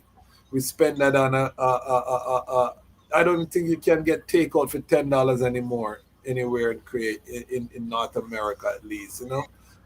So for the less than we pay for a meal, we could be funding our liberation. So I want the item to think about that as we build the platform, that this is an action platform. It's not just to come and talk, but put your money where your mouth is. Let us start to change the world. We can do it. Collective security. We can make it possible. Yes, I just like a bracket song. Yes, I. The I chat about, because as you know, my work in Rastafari food sovereignty. I as an italist, I was looking for the foundation, and the reason I give I would like to have that piece documented. I would like to find more information on the man moving from the fishes of men, no, the fishermen to the hills. I like Yeah. that journey. That's a nice story as an No, it's italist, and serious. people It's who in serious. the ital tradition. That's something. Now, what Muta tell me, it kind of, he said like how the I said, but basically he said where it come from, and Yes. the I strengthen it in a fullness, because the reason I hear before, it was because of Howell and Howell living next to the indentured laborers from India, and they introduced the whole vegetarian thing. We kind of, the Hindu got the vegetarian thing in the diet, that kind of influenced Howell. But now I hear a different reasoning, and Yeah, this I know, reasoning, I know, I could be wrong, and I'll ask Sister Catherine, and I'm supposed to hopefully reason with our brothers as well. I don't think Leonard Hall was ITAL, you know. okay, I don't have that. And again, I was No. surprised. I thought the Naya Bingi house was always an ITAL house, but it didn't start. You know, a lot of our elders, first time elders, used to eat fish, and it was Bongo Watu was one of the Well, instruments. the ital trod within the Naya Bingi is Yeah. started with the youth black faith with Yes. Bongo Watu and them, Yes. because Bongo the Watu. other side come down by Bull Bay, as you say, Yes. most of them were fishermen. So most Yes. of them would have consumed fish, and a lot of people, but then Bongo Watu and them went to other brethren them who was within the youth black faith. They were Yes. the ones who started promoting the italivity, you Yes. know, and okay, even within the house, he was getting a big fight, Big you fight. know, Yes. on that. But then gradually, as one started as knowledge increased, then one started seeing the importance of the italivity. So And hmm, till now it now, has spread yeah. out to not just the food, but even the way we think. Yeah. Ital, I you know know, the Naya Bingi is known as a ITAL house, you know. I mean, it italivity. yeah, you know But then more again, you still have plenty Nyabingi brethren who still consuming flesh. eat fish. but the thing about Yeah, it though is that but the good thing about it is that on the Naibingi grounds, no Yeah. flesh is cooked, and Yes. it's well, that this is way what it's see. supposed to be, Zula. With due Well, I can say respect, for because GP, I taught but Jamaica listen, on see for many GP, occasions, what you and I see for see GP elder man, cooking flesh on the grounds. Yeah, man. in Jamaica. Yeah. Not. I don't think it happened anymore, Bongo wise. To be fair, but Well, no, I I'm know. talking about the days when in the Yeah, 80s. yeah. 80s, But I'm there were referring to some the time when I elders. There used were to some of the frequent elders that Jamaica. were not leaving that chad. You know what I mean? There were some elders that were Because that stubborn. was the time where I tell them some of the ITAL elders were getting fire from some of them same man them, Yeah, you know? man. Okay, Yeah. okay. But But it's gradually, well, right now I can say, well, they still have one-to-ones who still maintain their fleshical thing. But we could say that Naya Bingi is a ITAL trod. yes, Rastafari. majority, Yeah. majority. Majority, But majority. that shows the Mm-hmm. evolution. That shows that nothing is static. That shows that we are a people that are rising, that are Evolution. yeah, Evolution. evolution. We're evolving into our higher self, and it's a journey. So Mm-hmm. some of the things that even today we might hold, we might let go some of these things as our knowledge increase. I mean, one time, people burn all salt, but then we learn that your body need a certain amount of salt, and if you Right. don't eat certain thing, then you get malnourished. It's the iodized salt that really is a problem, that they use, but there are certain type of minerals that you need to function and your muscles them to stay strong. And as we get more knowledge, and this is That's one of the right. things with the We live and we iodized, learn. We live and we learn we live and we as we learn. move forward. You Because know. we have had brethren that die of malnutrition, who were treading what they thought was ital, but they were not eating balance. So these are things that is the reality of the trad, and we have to balance. As you say, I Mm. think the greatest thing, and we're gonna seal up because I see my sister Masani. I gave her short notice and she claimed keep her up past our bedtime. I mean, I want her daughter call me and say, Mr. Bonsu, what you do with my mommy? Um, I want to commend your daughter, Sister Masani, who did such an exemplary work at Rastafest, family business again. Um, yeah, man, we have to clap her. But I think the main thing that I take away from this reasoning today is building that bridge between the irites and the intellectuals, because I think that's a real big schism in our, because both sides have something to teach each other. The bookman have the knowledge from the ages, the Mm-hmm. hillsman have the knowledge of mother nature, and the earth and the herbs, and both of them are important to Rastafari liberty, but we have to figure out that bridge, because what I find um, in Rastafari is if I disagree with you, you become an enemy. We don't know how to disagree and still be brethren. If Razola said that the red supposed to be on top, I look at Razola as the worst enemy me ever seen in my life, over a flag color.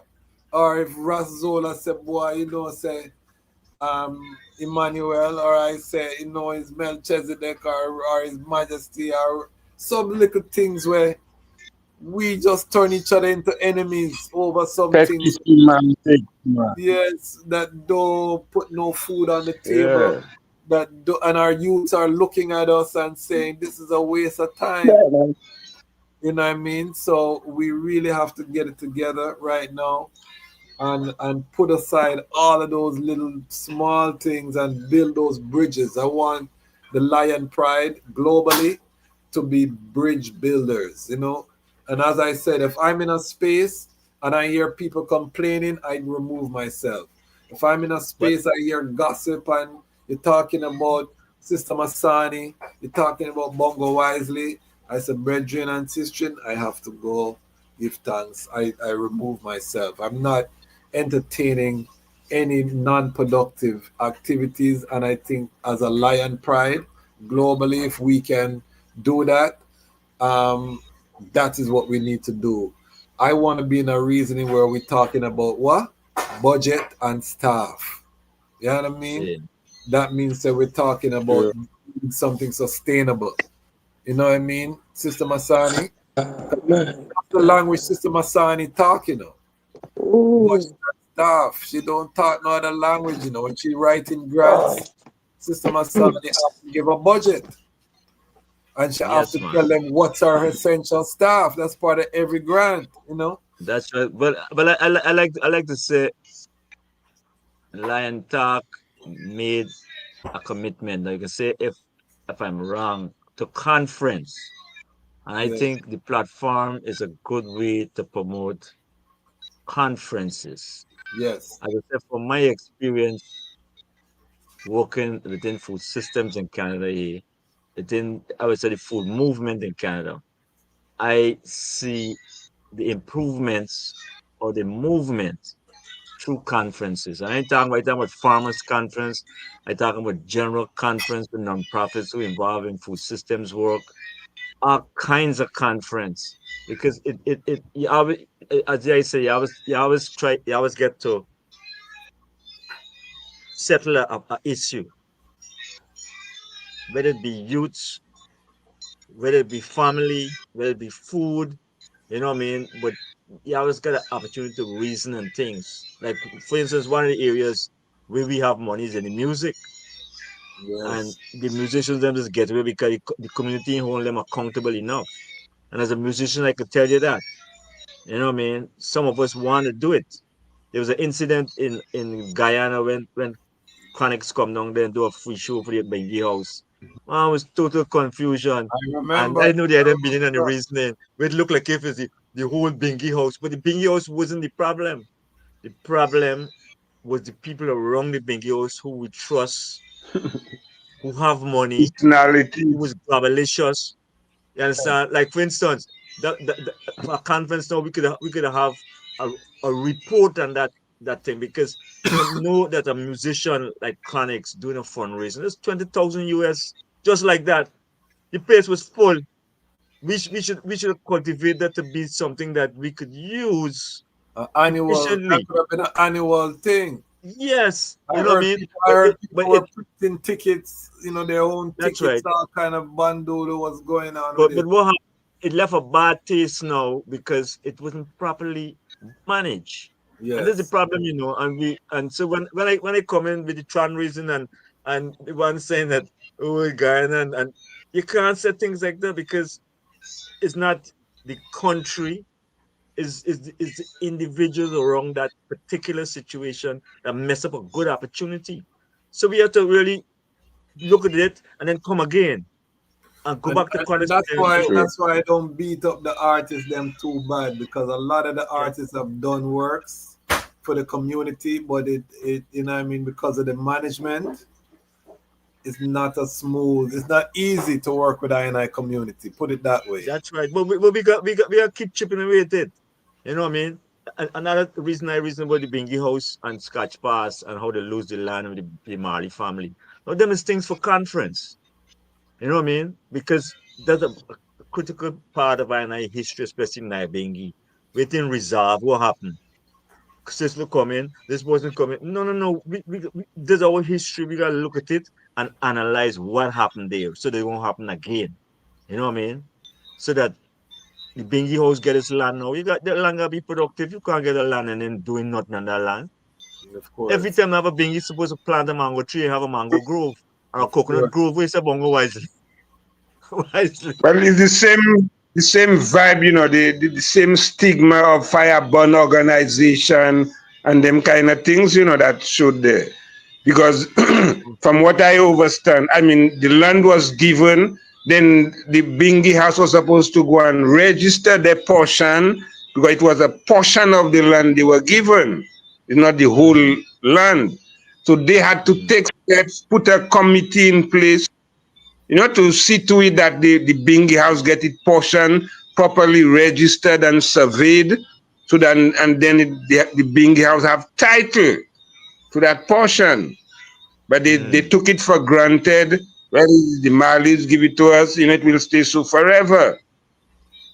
But generation after generation, probably Bob had that mentality, that mindset to be charitable and loving. But the preceding generation was of a different mindset. Got to Is be it? So Is it? they took advantage of the loophole, because they realized the Bingi house ain't do nothing on the land. That's the talk that was running. As for the No. Bingi house and do nothing No, here we apart I say from now. building the tabernacle and one two other structures. Yeah. But what I say now So we're supposed of the to Mali? learn from these things now. Go ahead. Yeah, but what you guys saying now about the Mali family now? The Mali family is the business side of Rastafari. Now, with the knowledge that I know of, the Mali family needs to come in now and bring the exports and to the Bingi house and say, listen, we can make this a farm that will be productive, that the house can benefit from it. And you bring in the right people, even a person like I Bongo Wisely, who got a knowledge of agriculture. Listen, how we can set up a farm here. Because the house, as a community, we need to bring in money. That is why when you look at Prince Emmanuel, and what we do, Yeah, a set up proper this green business planting plan thing. should have been put in That's right. place. It's all them things and the man them running away from pen and paper and all them kind of things. These That are was the Yeah. false mindset, concepts. of a lot of the elders. Yes, it's false They concepts, burn and pen and paper and this think is feel why. well you is just in the eyelids, Yes, and but it this don't is work why too, Zola. They don't work that like that. They that don't work. that is when now we have to call on His Majesty, and this is when we have to hold a militancy, because we can't make people lead us in a direction. If we're talking about planting and farming, then the hillsman supposed to get every talk because he's out there in the elements. But if we're talking about registration, thing, the hillsman need to humble himself too, because everybody have their role, and this is where the bridge has to be built, because we want to Yes, own I. that land. We want to own that land as a community that the hillsman is treading. We don't want it to be squatter. You don't have any rights. We want to have a title for that land where Exactly. the bird imple them a roam and thing as a community. So there's balance in everything that we're doing, but we have to evolve the trad. Now we're at a time where if we don't employ our youths, we lose our youths. I've been saying that. If we don't have the power, and we're the only Exactly. community that sends our children out to other communities for their survival.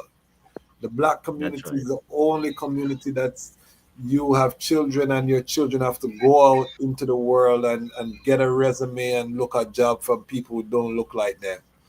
Every other Mm-hmm. community have the ability to absorb their young people into their community, and if the young people want to go out further, that's their business. They can do that, but they're not depending on that to support their young people. So we have to learn, and this is where Ras Maisha said we have to look at the conditions we're coming out of, because it's not a Rastafari problem. This is a black people problem. And I mean, even my parents' generation, my parents had great jobs, but they couldn't pass those jobs to their children, you know? So the Mm-hmm. children them Mm-hmm. have to come and start from scratch again, because I they could don't say, yeah. not cutting, I could say I give thanks that, and I see Masani do the same thing. We pass on these works, although it's not so much of a Same. business, telling our Mhm. children to That's show all some over leadership, him. because the C and Yeah, I do. right. And so Is I it, give thanks again, for that, as man. His Majesty, Say that again, Bongo Wisely. yes, you see, His Majesty show I and I that in the absence of knowledge, the people will perish.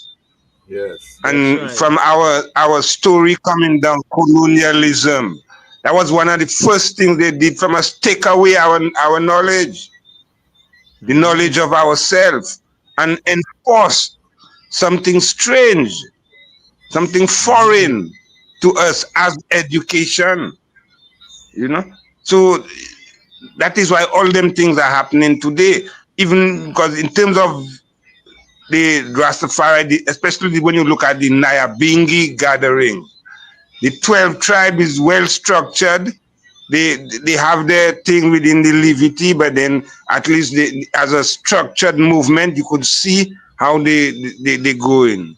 Even within the Bobo Shanti, you have that level of more of a discipline, kind of a structure, where things can operate. And that is what the Nyabing is now coming into. Mm-hmm. But even with the guidelines, that's what we're trying to encourage, that kind of a structural development, Yeah, man. because so long we come in that stage of burn this and burn that.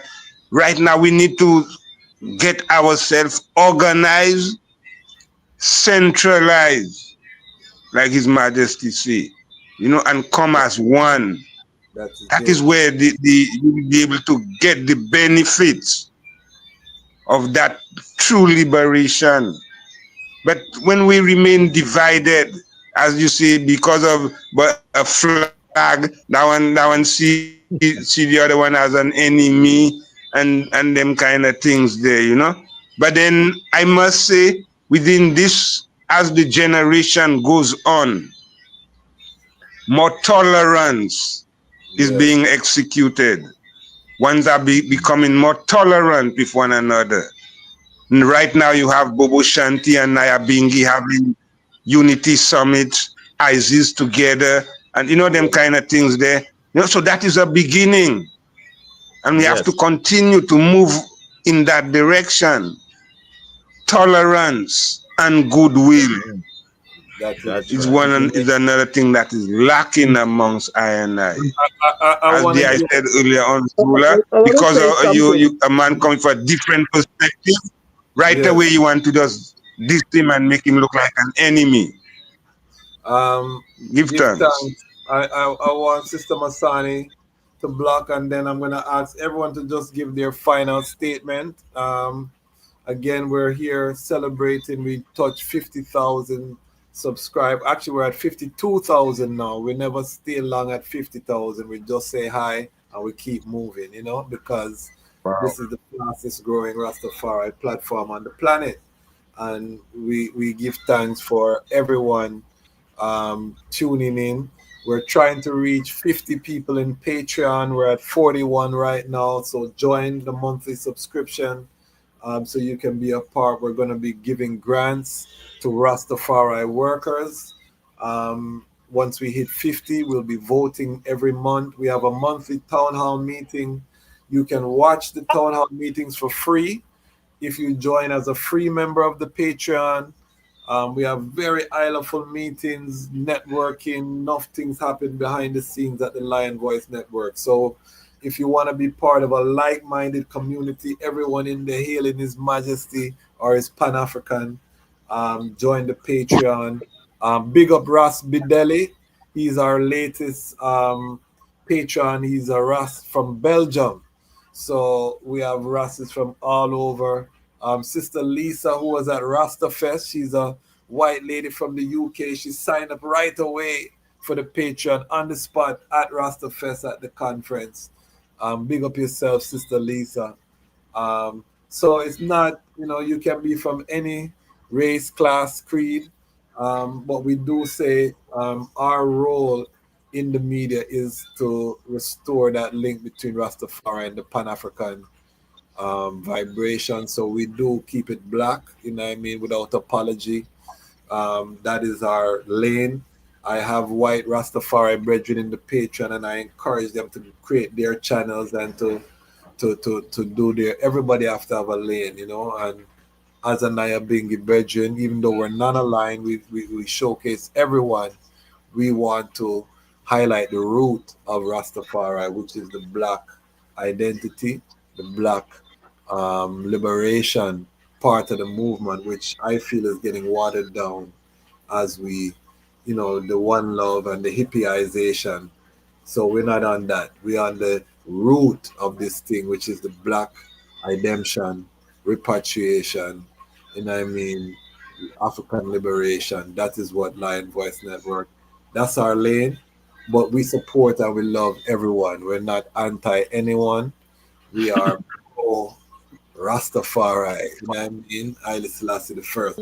All right. So Sister Masani, um, block I yourself. want to, Any final songs you want to block, and I'm going to give all and these are all esteemed elders. Hold on there, Sister Masani. I don't have a Ferrari and I don't own a Bugatti, but I have three elders with I at 11:13 p.m. at night time on the internet. I'm a wealthy man. May I tell you I am the truth. All right, Mr. Masani. okay, so this is my final reasoning, right? Um, my focus is on economics. In 1993, 1993, I started a group called Rastafari Business Association. The idea of the business association, to be a member, you have to own a business. And the idea is for pool our resources together as business, as Rastafari business people, right? That being said, I'm focusing now on doing some webinars starting next month. We are doing webinars on grant writing, something that we're collaborating with the city of Toronto, right? Through Rastafest and through our nonprofit organization. So each week we're gonna have webinars on grant writing, financial literacy, accounting, and all that. And then each month, starting October 31st, we have a Little Jamaica night market. We're catering to about 30 different businesses who want to sell their products and so forth. But the webinar, I can stress, going to be very important for ones to join to find out about grant writing. Everybody have me down as the grant writing guru. Zola could also probably take that title too Yeah, as a man. grant writing guru. So I'm saying to you that is an opportunity. These are webinars you could join online, not just in person only. We have an opportunity to get professional um, information from the city of Toronto, but we are the one coordinating the webinar. It's a part of what we do with the Little Jamaica Business Initiative. So you name it, we're doing it from the loans, the grants, the accounting, from starting a new business, maintaining a business, and all that. It's all about making money, right? So I'm going to be talking a lot more about that. And this fall in line with my first initiative from '93 when I did Rastafest through the Rastafari Business Association. So that's nothing about before the time, and this is what is happening now. Because my concern, as usual, is always about the lack of business in our community, lack of sustainable business in our community. We're losing our young people because they see us as poor people, Rasta people as poor people. You know what I'm saying? And because they see us as poor people, it's not attractive. What attractive to them is social media, going on TikTok, becoming millionaires, by doing some little video on TikTok and becoming millionaires. So what I'm saying is that because we have all these things at our fingertip, now's the time for us as Rasta people to start pooling our financial resources together and make some money together. Again, from the 22 points, we talk about the Rastafari Credit Union. So out of this initiative, we can see a Rastafari Credit Union become a reality because now we're making money together and saving money together and spending money together. Give thanks. Give thanks, give thanks. And why a credit union is important is that the credit union can also loan money to its members. Mm-hmm. And that's capital, to start businesses, to do. And the credit union, because banks are very racist, in terms of who they give money to. Historically, it's been proven that's not controversial to say. There's several studies to show how banks loan money, but a credit union, the people from the community can own the credit union so they can lend money to themselves within that community. So these are the financial instruments that we need as we transition Rastafari from survival to a thriving immunity. Bongo Wisely, I'm going to give you a chance to give your final sound and then we'll seal up with Razola.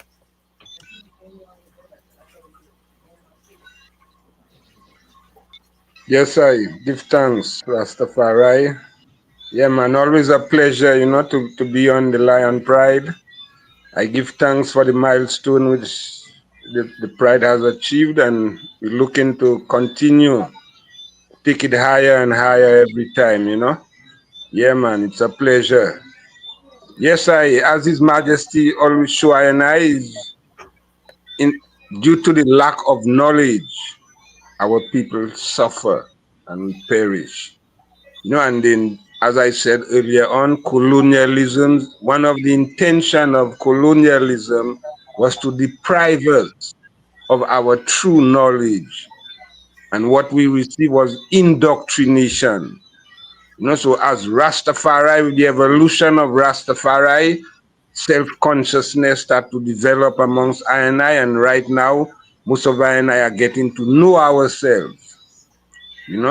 Some of the elders before us didn't even have that opportunity, but we still give thanks for the journey which they started, the foundation which they laid, which so that I and I could continue to build on that momentum.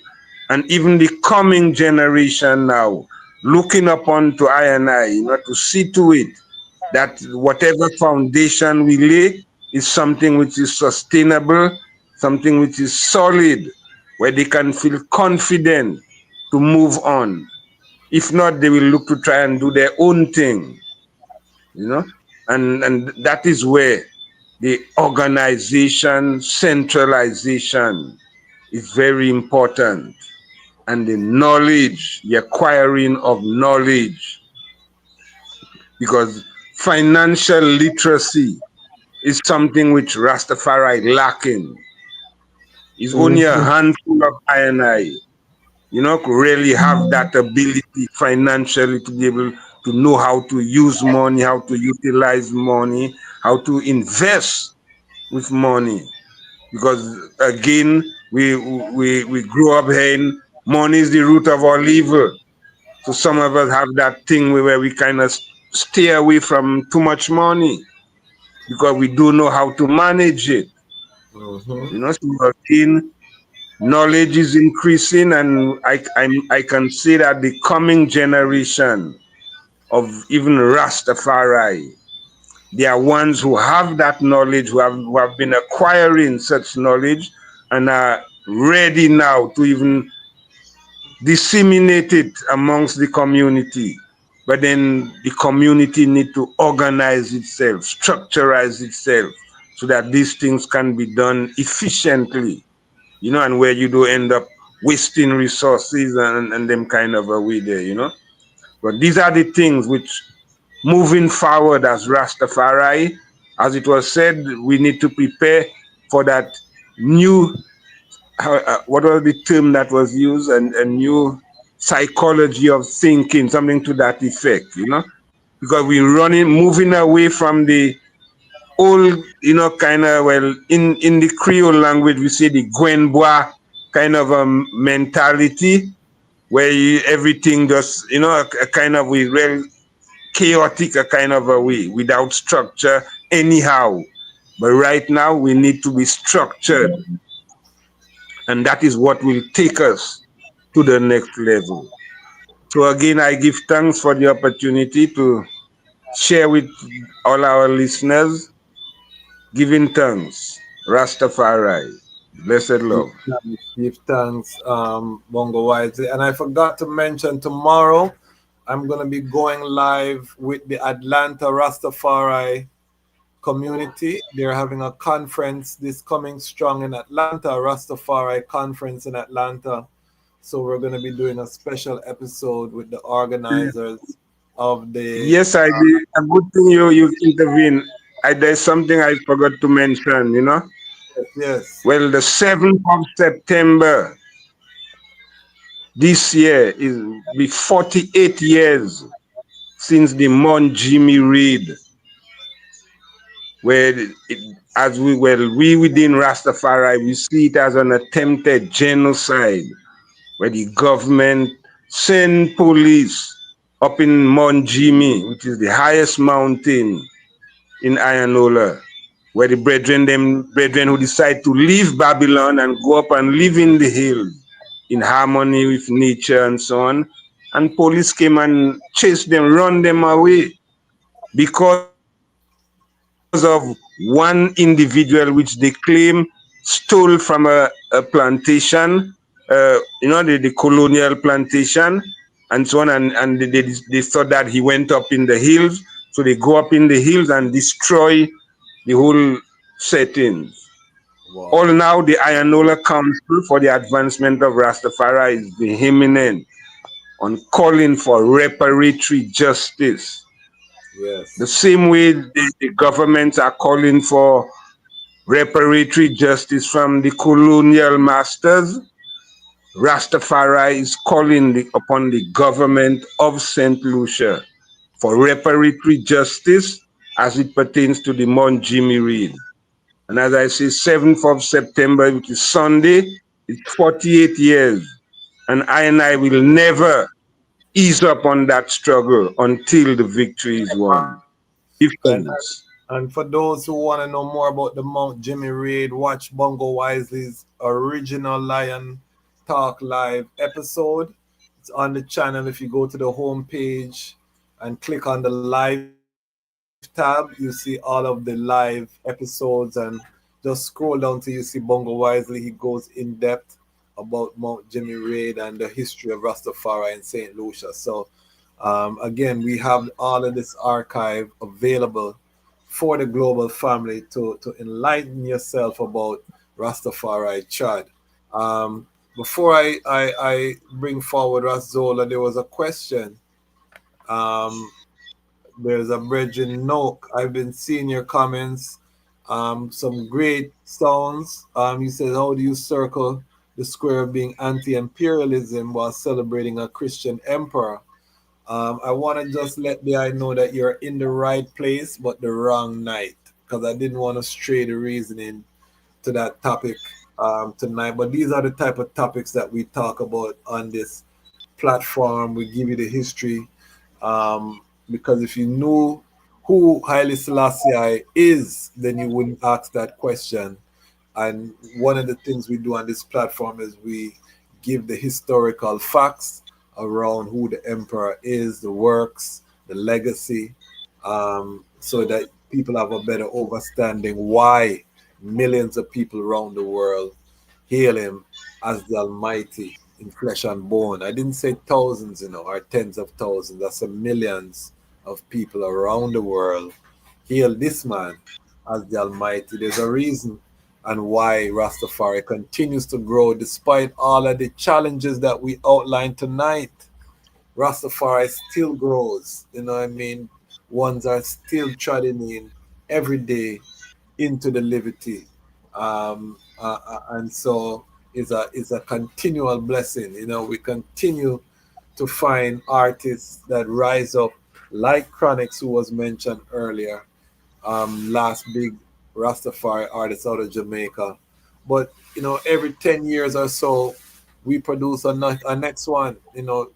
Based off of the inspiration of His Imperial Majesty Emperor Haile Selassie the First. So, no, just stay with us. Go into the catalog. You'll see so much episodes about the Emperor and the works, and if you subscribe, you'll see future episodes that we can address some of your comments, because I see some good sound and some inquisitive sound, and I see you dropping some history about the church. We go deep into the history of the Orthodox Church, Coptic Church. We know all of them history from Antioch.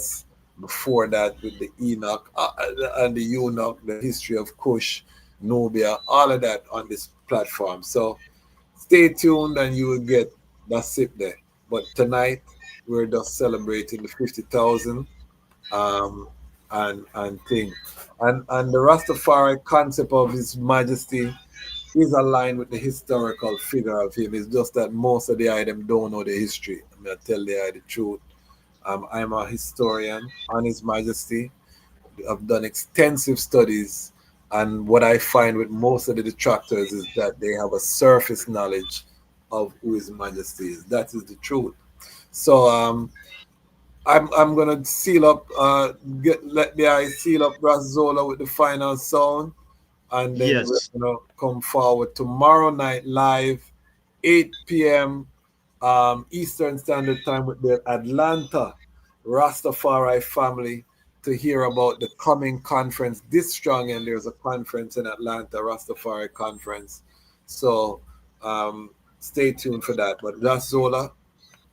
Yes, I give thanks. I give thanks to be here to celebrate this 50,000 and looking forward to the next 50,000 sooner than later. Um, yeah, here and I. Yes, I. Yes. Yes. So Yes, so I like to start with a quote from His Majesty, Give and thanks.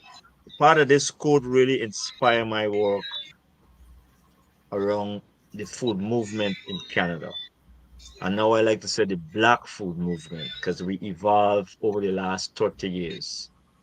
30 years since I become one of the founders of the African Food Basket, the first black sustainable food systems organization in Canada that has been a pioneering initiative. And I like to say without no apologies, this is the ITAL Tran, ITAL Liberty, that served the black community, that initially was put forward as an initiative to the Nyabingi community in Toronto.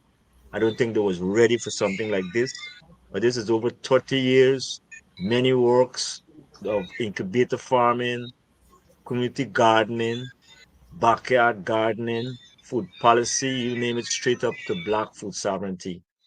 That the city had just blessed the black community in Canada, but more specifically for Toronto, they have a black food sovereignty plan that is now being initiated in many cities around in North America to look at what could be done to alleviate the scourge of food insecurity for black people in Canada. We have a situation in Canada right now where 47.7% of black children are food insecure.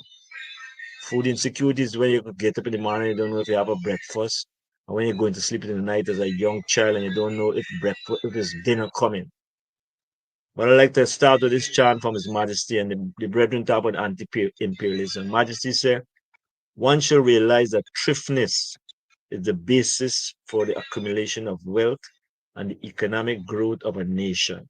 And there's been conversation we've been carrying on through this night, where we're talking about economics in communities and how we build ourselves as a community with wealth. Yes, yes. And not just wealth, individual wealth, but collective wealth. One seldom minimizes the value of money earned by the sweat of the brow, however small it may be. But for the extravagant, even a huge amount of money is worthless. This particular part of His Majesty's speech inspired when I start the African Food Basket. 'Cause the African Food Basket idea was a non-profit cooperative.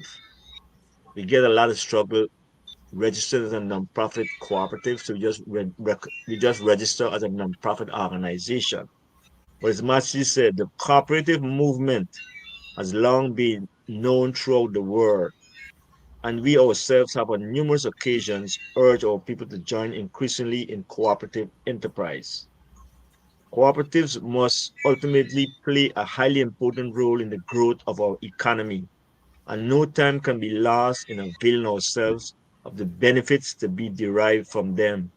During the past year, we decided upon a program designed to provide specific encouragement to the creation of agricultural cooperatives and a Haile. number of government-sponsored cooperatives. Farms have been established by our Ministry of National Community Development. We have provided lands, agricultural machinery, and export assistance to these farms, and we have entertained high hope that their success will be spur our people to embark increasingly upon cooperative endeavors. You know, His Majesty speaking about there is what we call learning farms. Yes. I established two learning farms in Toronto, one in Brampton and one in Toronto in the Jane and Finch community at the Hmm. African Food Basket Ujama Farm. And just what His Majesty said, they give people access to land, they give them resources for the land, access to water, access to tools, access to machinery, and you guide them to what they need to do in farming so you could learn to farm. So you have a practical experience. You don't just go in a piece of land and you're waiting for a loan from the government. Part of the learning farms is that you learn the business of farming. You learn crop planning and you learn farm Critical. planning. Critical. Now, so that foundation, as I said, really guide me in the work I do. If and Majesty say, or people assistant to these farms, and we entertain high hope that their success will be spur of people to embark increasingly upon our cooperative endeavors. And this part is the real serious part. Should our people fail to avail ourselves of this opportunity, the consequences will be regrettable indeed. Okay? And this PC, I think this is the one what Bongo Wisely was speaking about. We must become bigger than we have been, more courageous, greater in spirit, longer in outlook. We must become members of a new race, overcoming petty prejudice. Like the them talking about the flag, the red at the top, the green at the top. You can't say this, you can't say that. Some simple things that I was going reasoning, I realized these petty little foolishness man arguing over where we should be done past that already. We arguing over things that are necessary, other than doing the work of His Majesty. Overcoming petty prejudices, owning our ultimate allegiance, not to nations, but to our fellow men within the human community. To I and I, really, Majesty speaking with the I and I, making sure I and I have ultimate allegiance to I and I as a collective. Now, as for myself, let them know in the last couple of years, my work, I is right now the executive director of the Black Food Charity Alliance in Toronto. And I've done this work for the last 30 years. I always imply Rastafari people from the beginnings coming straight up. Of recently, the percentage, if you look for the whole 30 years, I would say at least 75% Rastafari, young people. Now I retire from the African food basket. There's another Rastafari at the head of the African food basket, and I give thanks for that. That continued motion, as I said, the history of the African food basket to I was the Ital Liberty. Even when I go and study at York University and get a master's in environmental studies with a focus on community food security, for me, I was studying the Ital Liberty, especially in the area of food around the Ital Lib. Okay. Now, I would be retiring from this position around the end of this year, and I would dedicate myself to having the conversation on Rastafari food sovereignty. Beautiful. Because I and I, as people of Rastafari people, as communities, we come out sovereign more than anybody in the Caribbean. We is a sovereign nation. Just like they got the Maroons, we got the sovereignty. And we sovereignty is a lived sovereignty. That's why you can see we expanding all over the world and people becoming. We don't go and tell people come to be Rastafari. People just come to Rastafari. And the sovereignty of an liberty, we have to take it to the next level.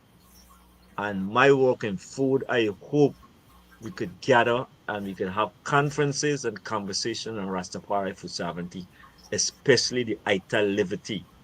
We don't establish the levels of other people having, like how you got kosher, how you got halal, them particular foodways. We have foodways. Be noticeable around the world of having ITAL shops, even more than the farmers, the ITAL shops. So we don't have a sovereign perspective. We don't defining where we want to go with food. I would want now to, as Bongo wisely said, as Sister Masani said, and as the I said, the institutions. We got institutionalized the ITA live, especially around the farming and the food.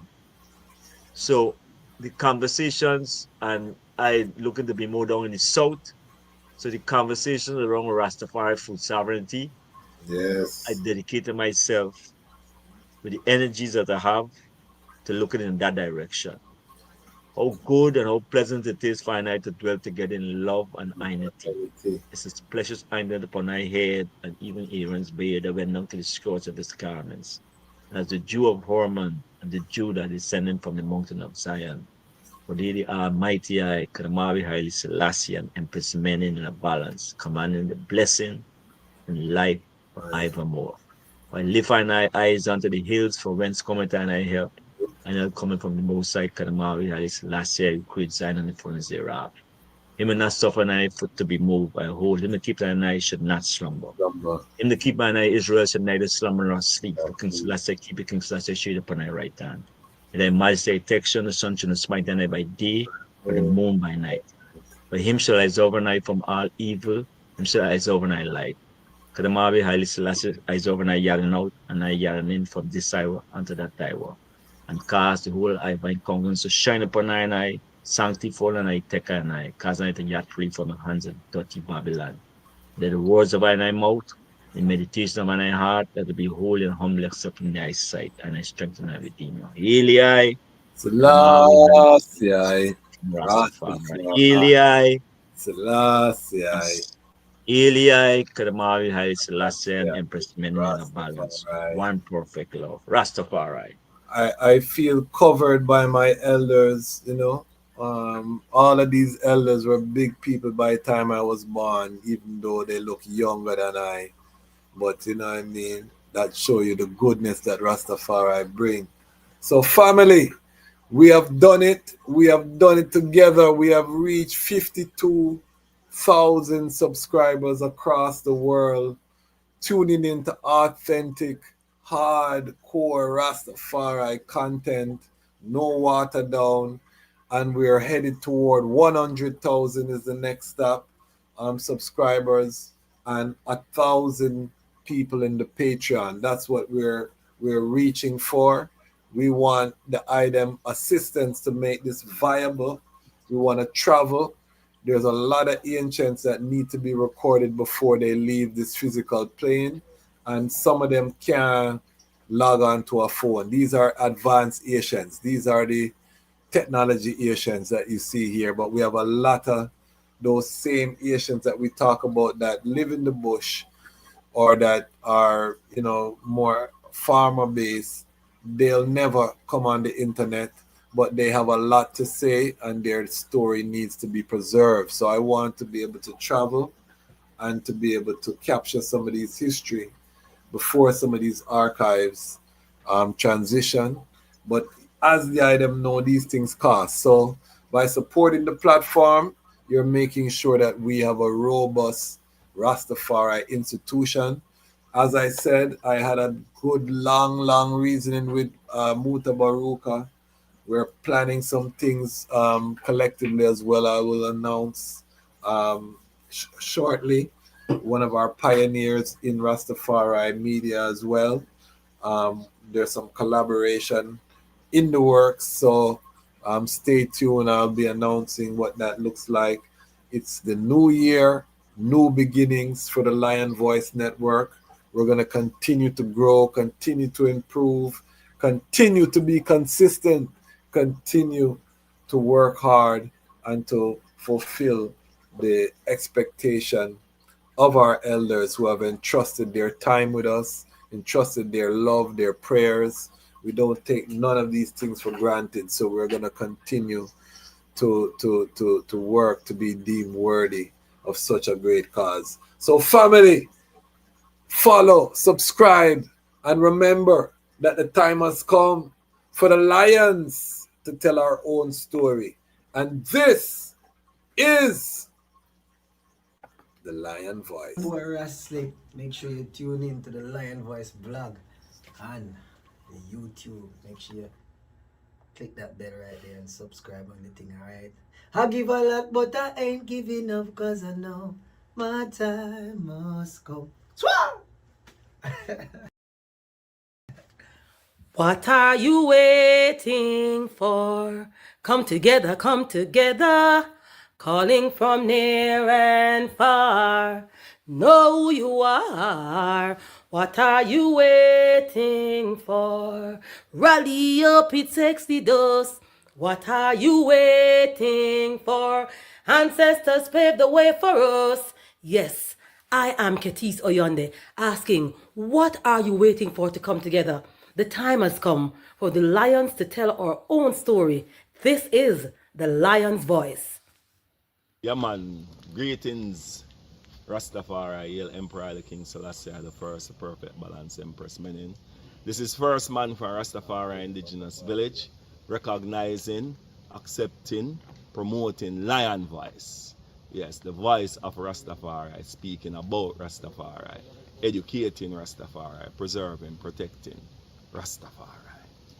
Give thanks. Aye, Rastafari, mighty. The fittest of the fittest shall survive. My people, open your eyes. eyes, wake up. Blessed love, this is Queen Omega representing for all lions and lionesses. With the lion's voice, we come to tell our story. Rastafari, live it. Hey, the lion's voice, Rastafari. It's AWTITUDE representing for Lion's Voice. Yes, massive. This is the time for I and I, the lion them to tell I and I story, our story. Yes, and we reign and rule like this. Reign and rule, yeah. Selassie, I reign and rule. You can't take the lion vibes, people. If you no fool, cause we know Selassie reign and rule. Reign and rule. Selassie, I reign and rule. Queen Omega drop them in the fire, pull from them, no Queen Omega, she reign and rule. Royal Kushite, ancient essence, Emperor Selassie in a majestical presence, flash of all sevens, projecting through I and I events. We sing a song for the king, we bring joy and blessing and overstanding, yeah. We hear Jah every day. Reign and rule, yeah. Selassie, I reign and rule. Yes, I lion vibes, Selassie, I reign and rule. Attitude say that Boondocks, Black Organization of Noble Diplomats optimizing expressions to the world. Till the world, till the end.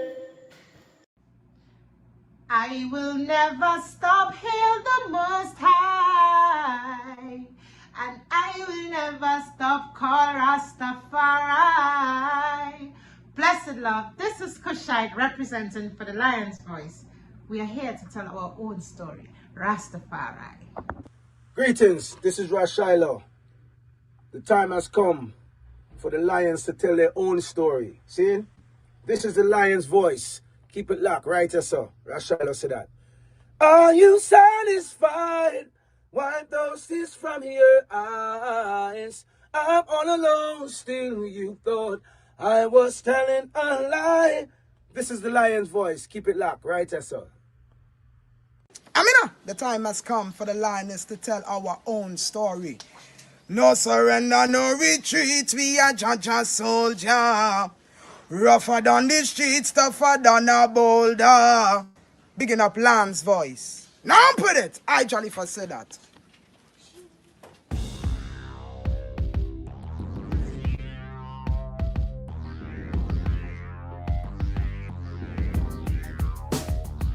Well, Lion Voice, tell them that's the people first choice. Lion Voice, make the lioness them feel nice. Lion Voice, with the lion cubs we sacrifice. Lion Voice, got to show the people them the life. Lion Voice.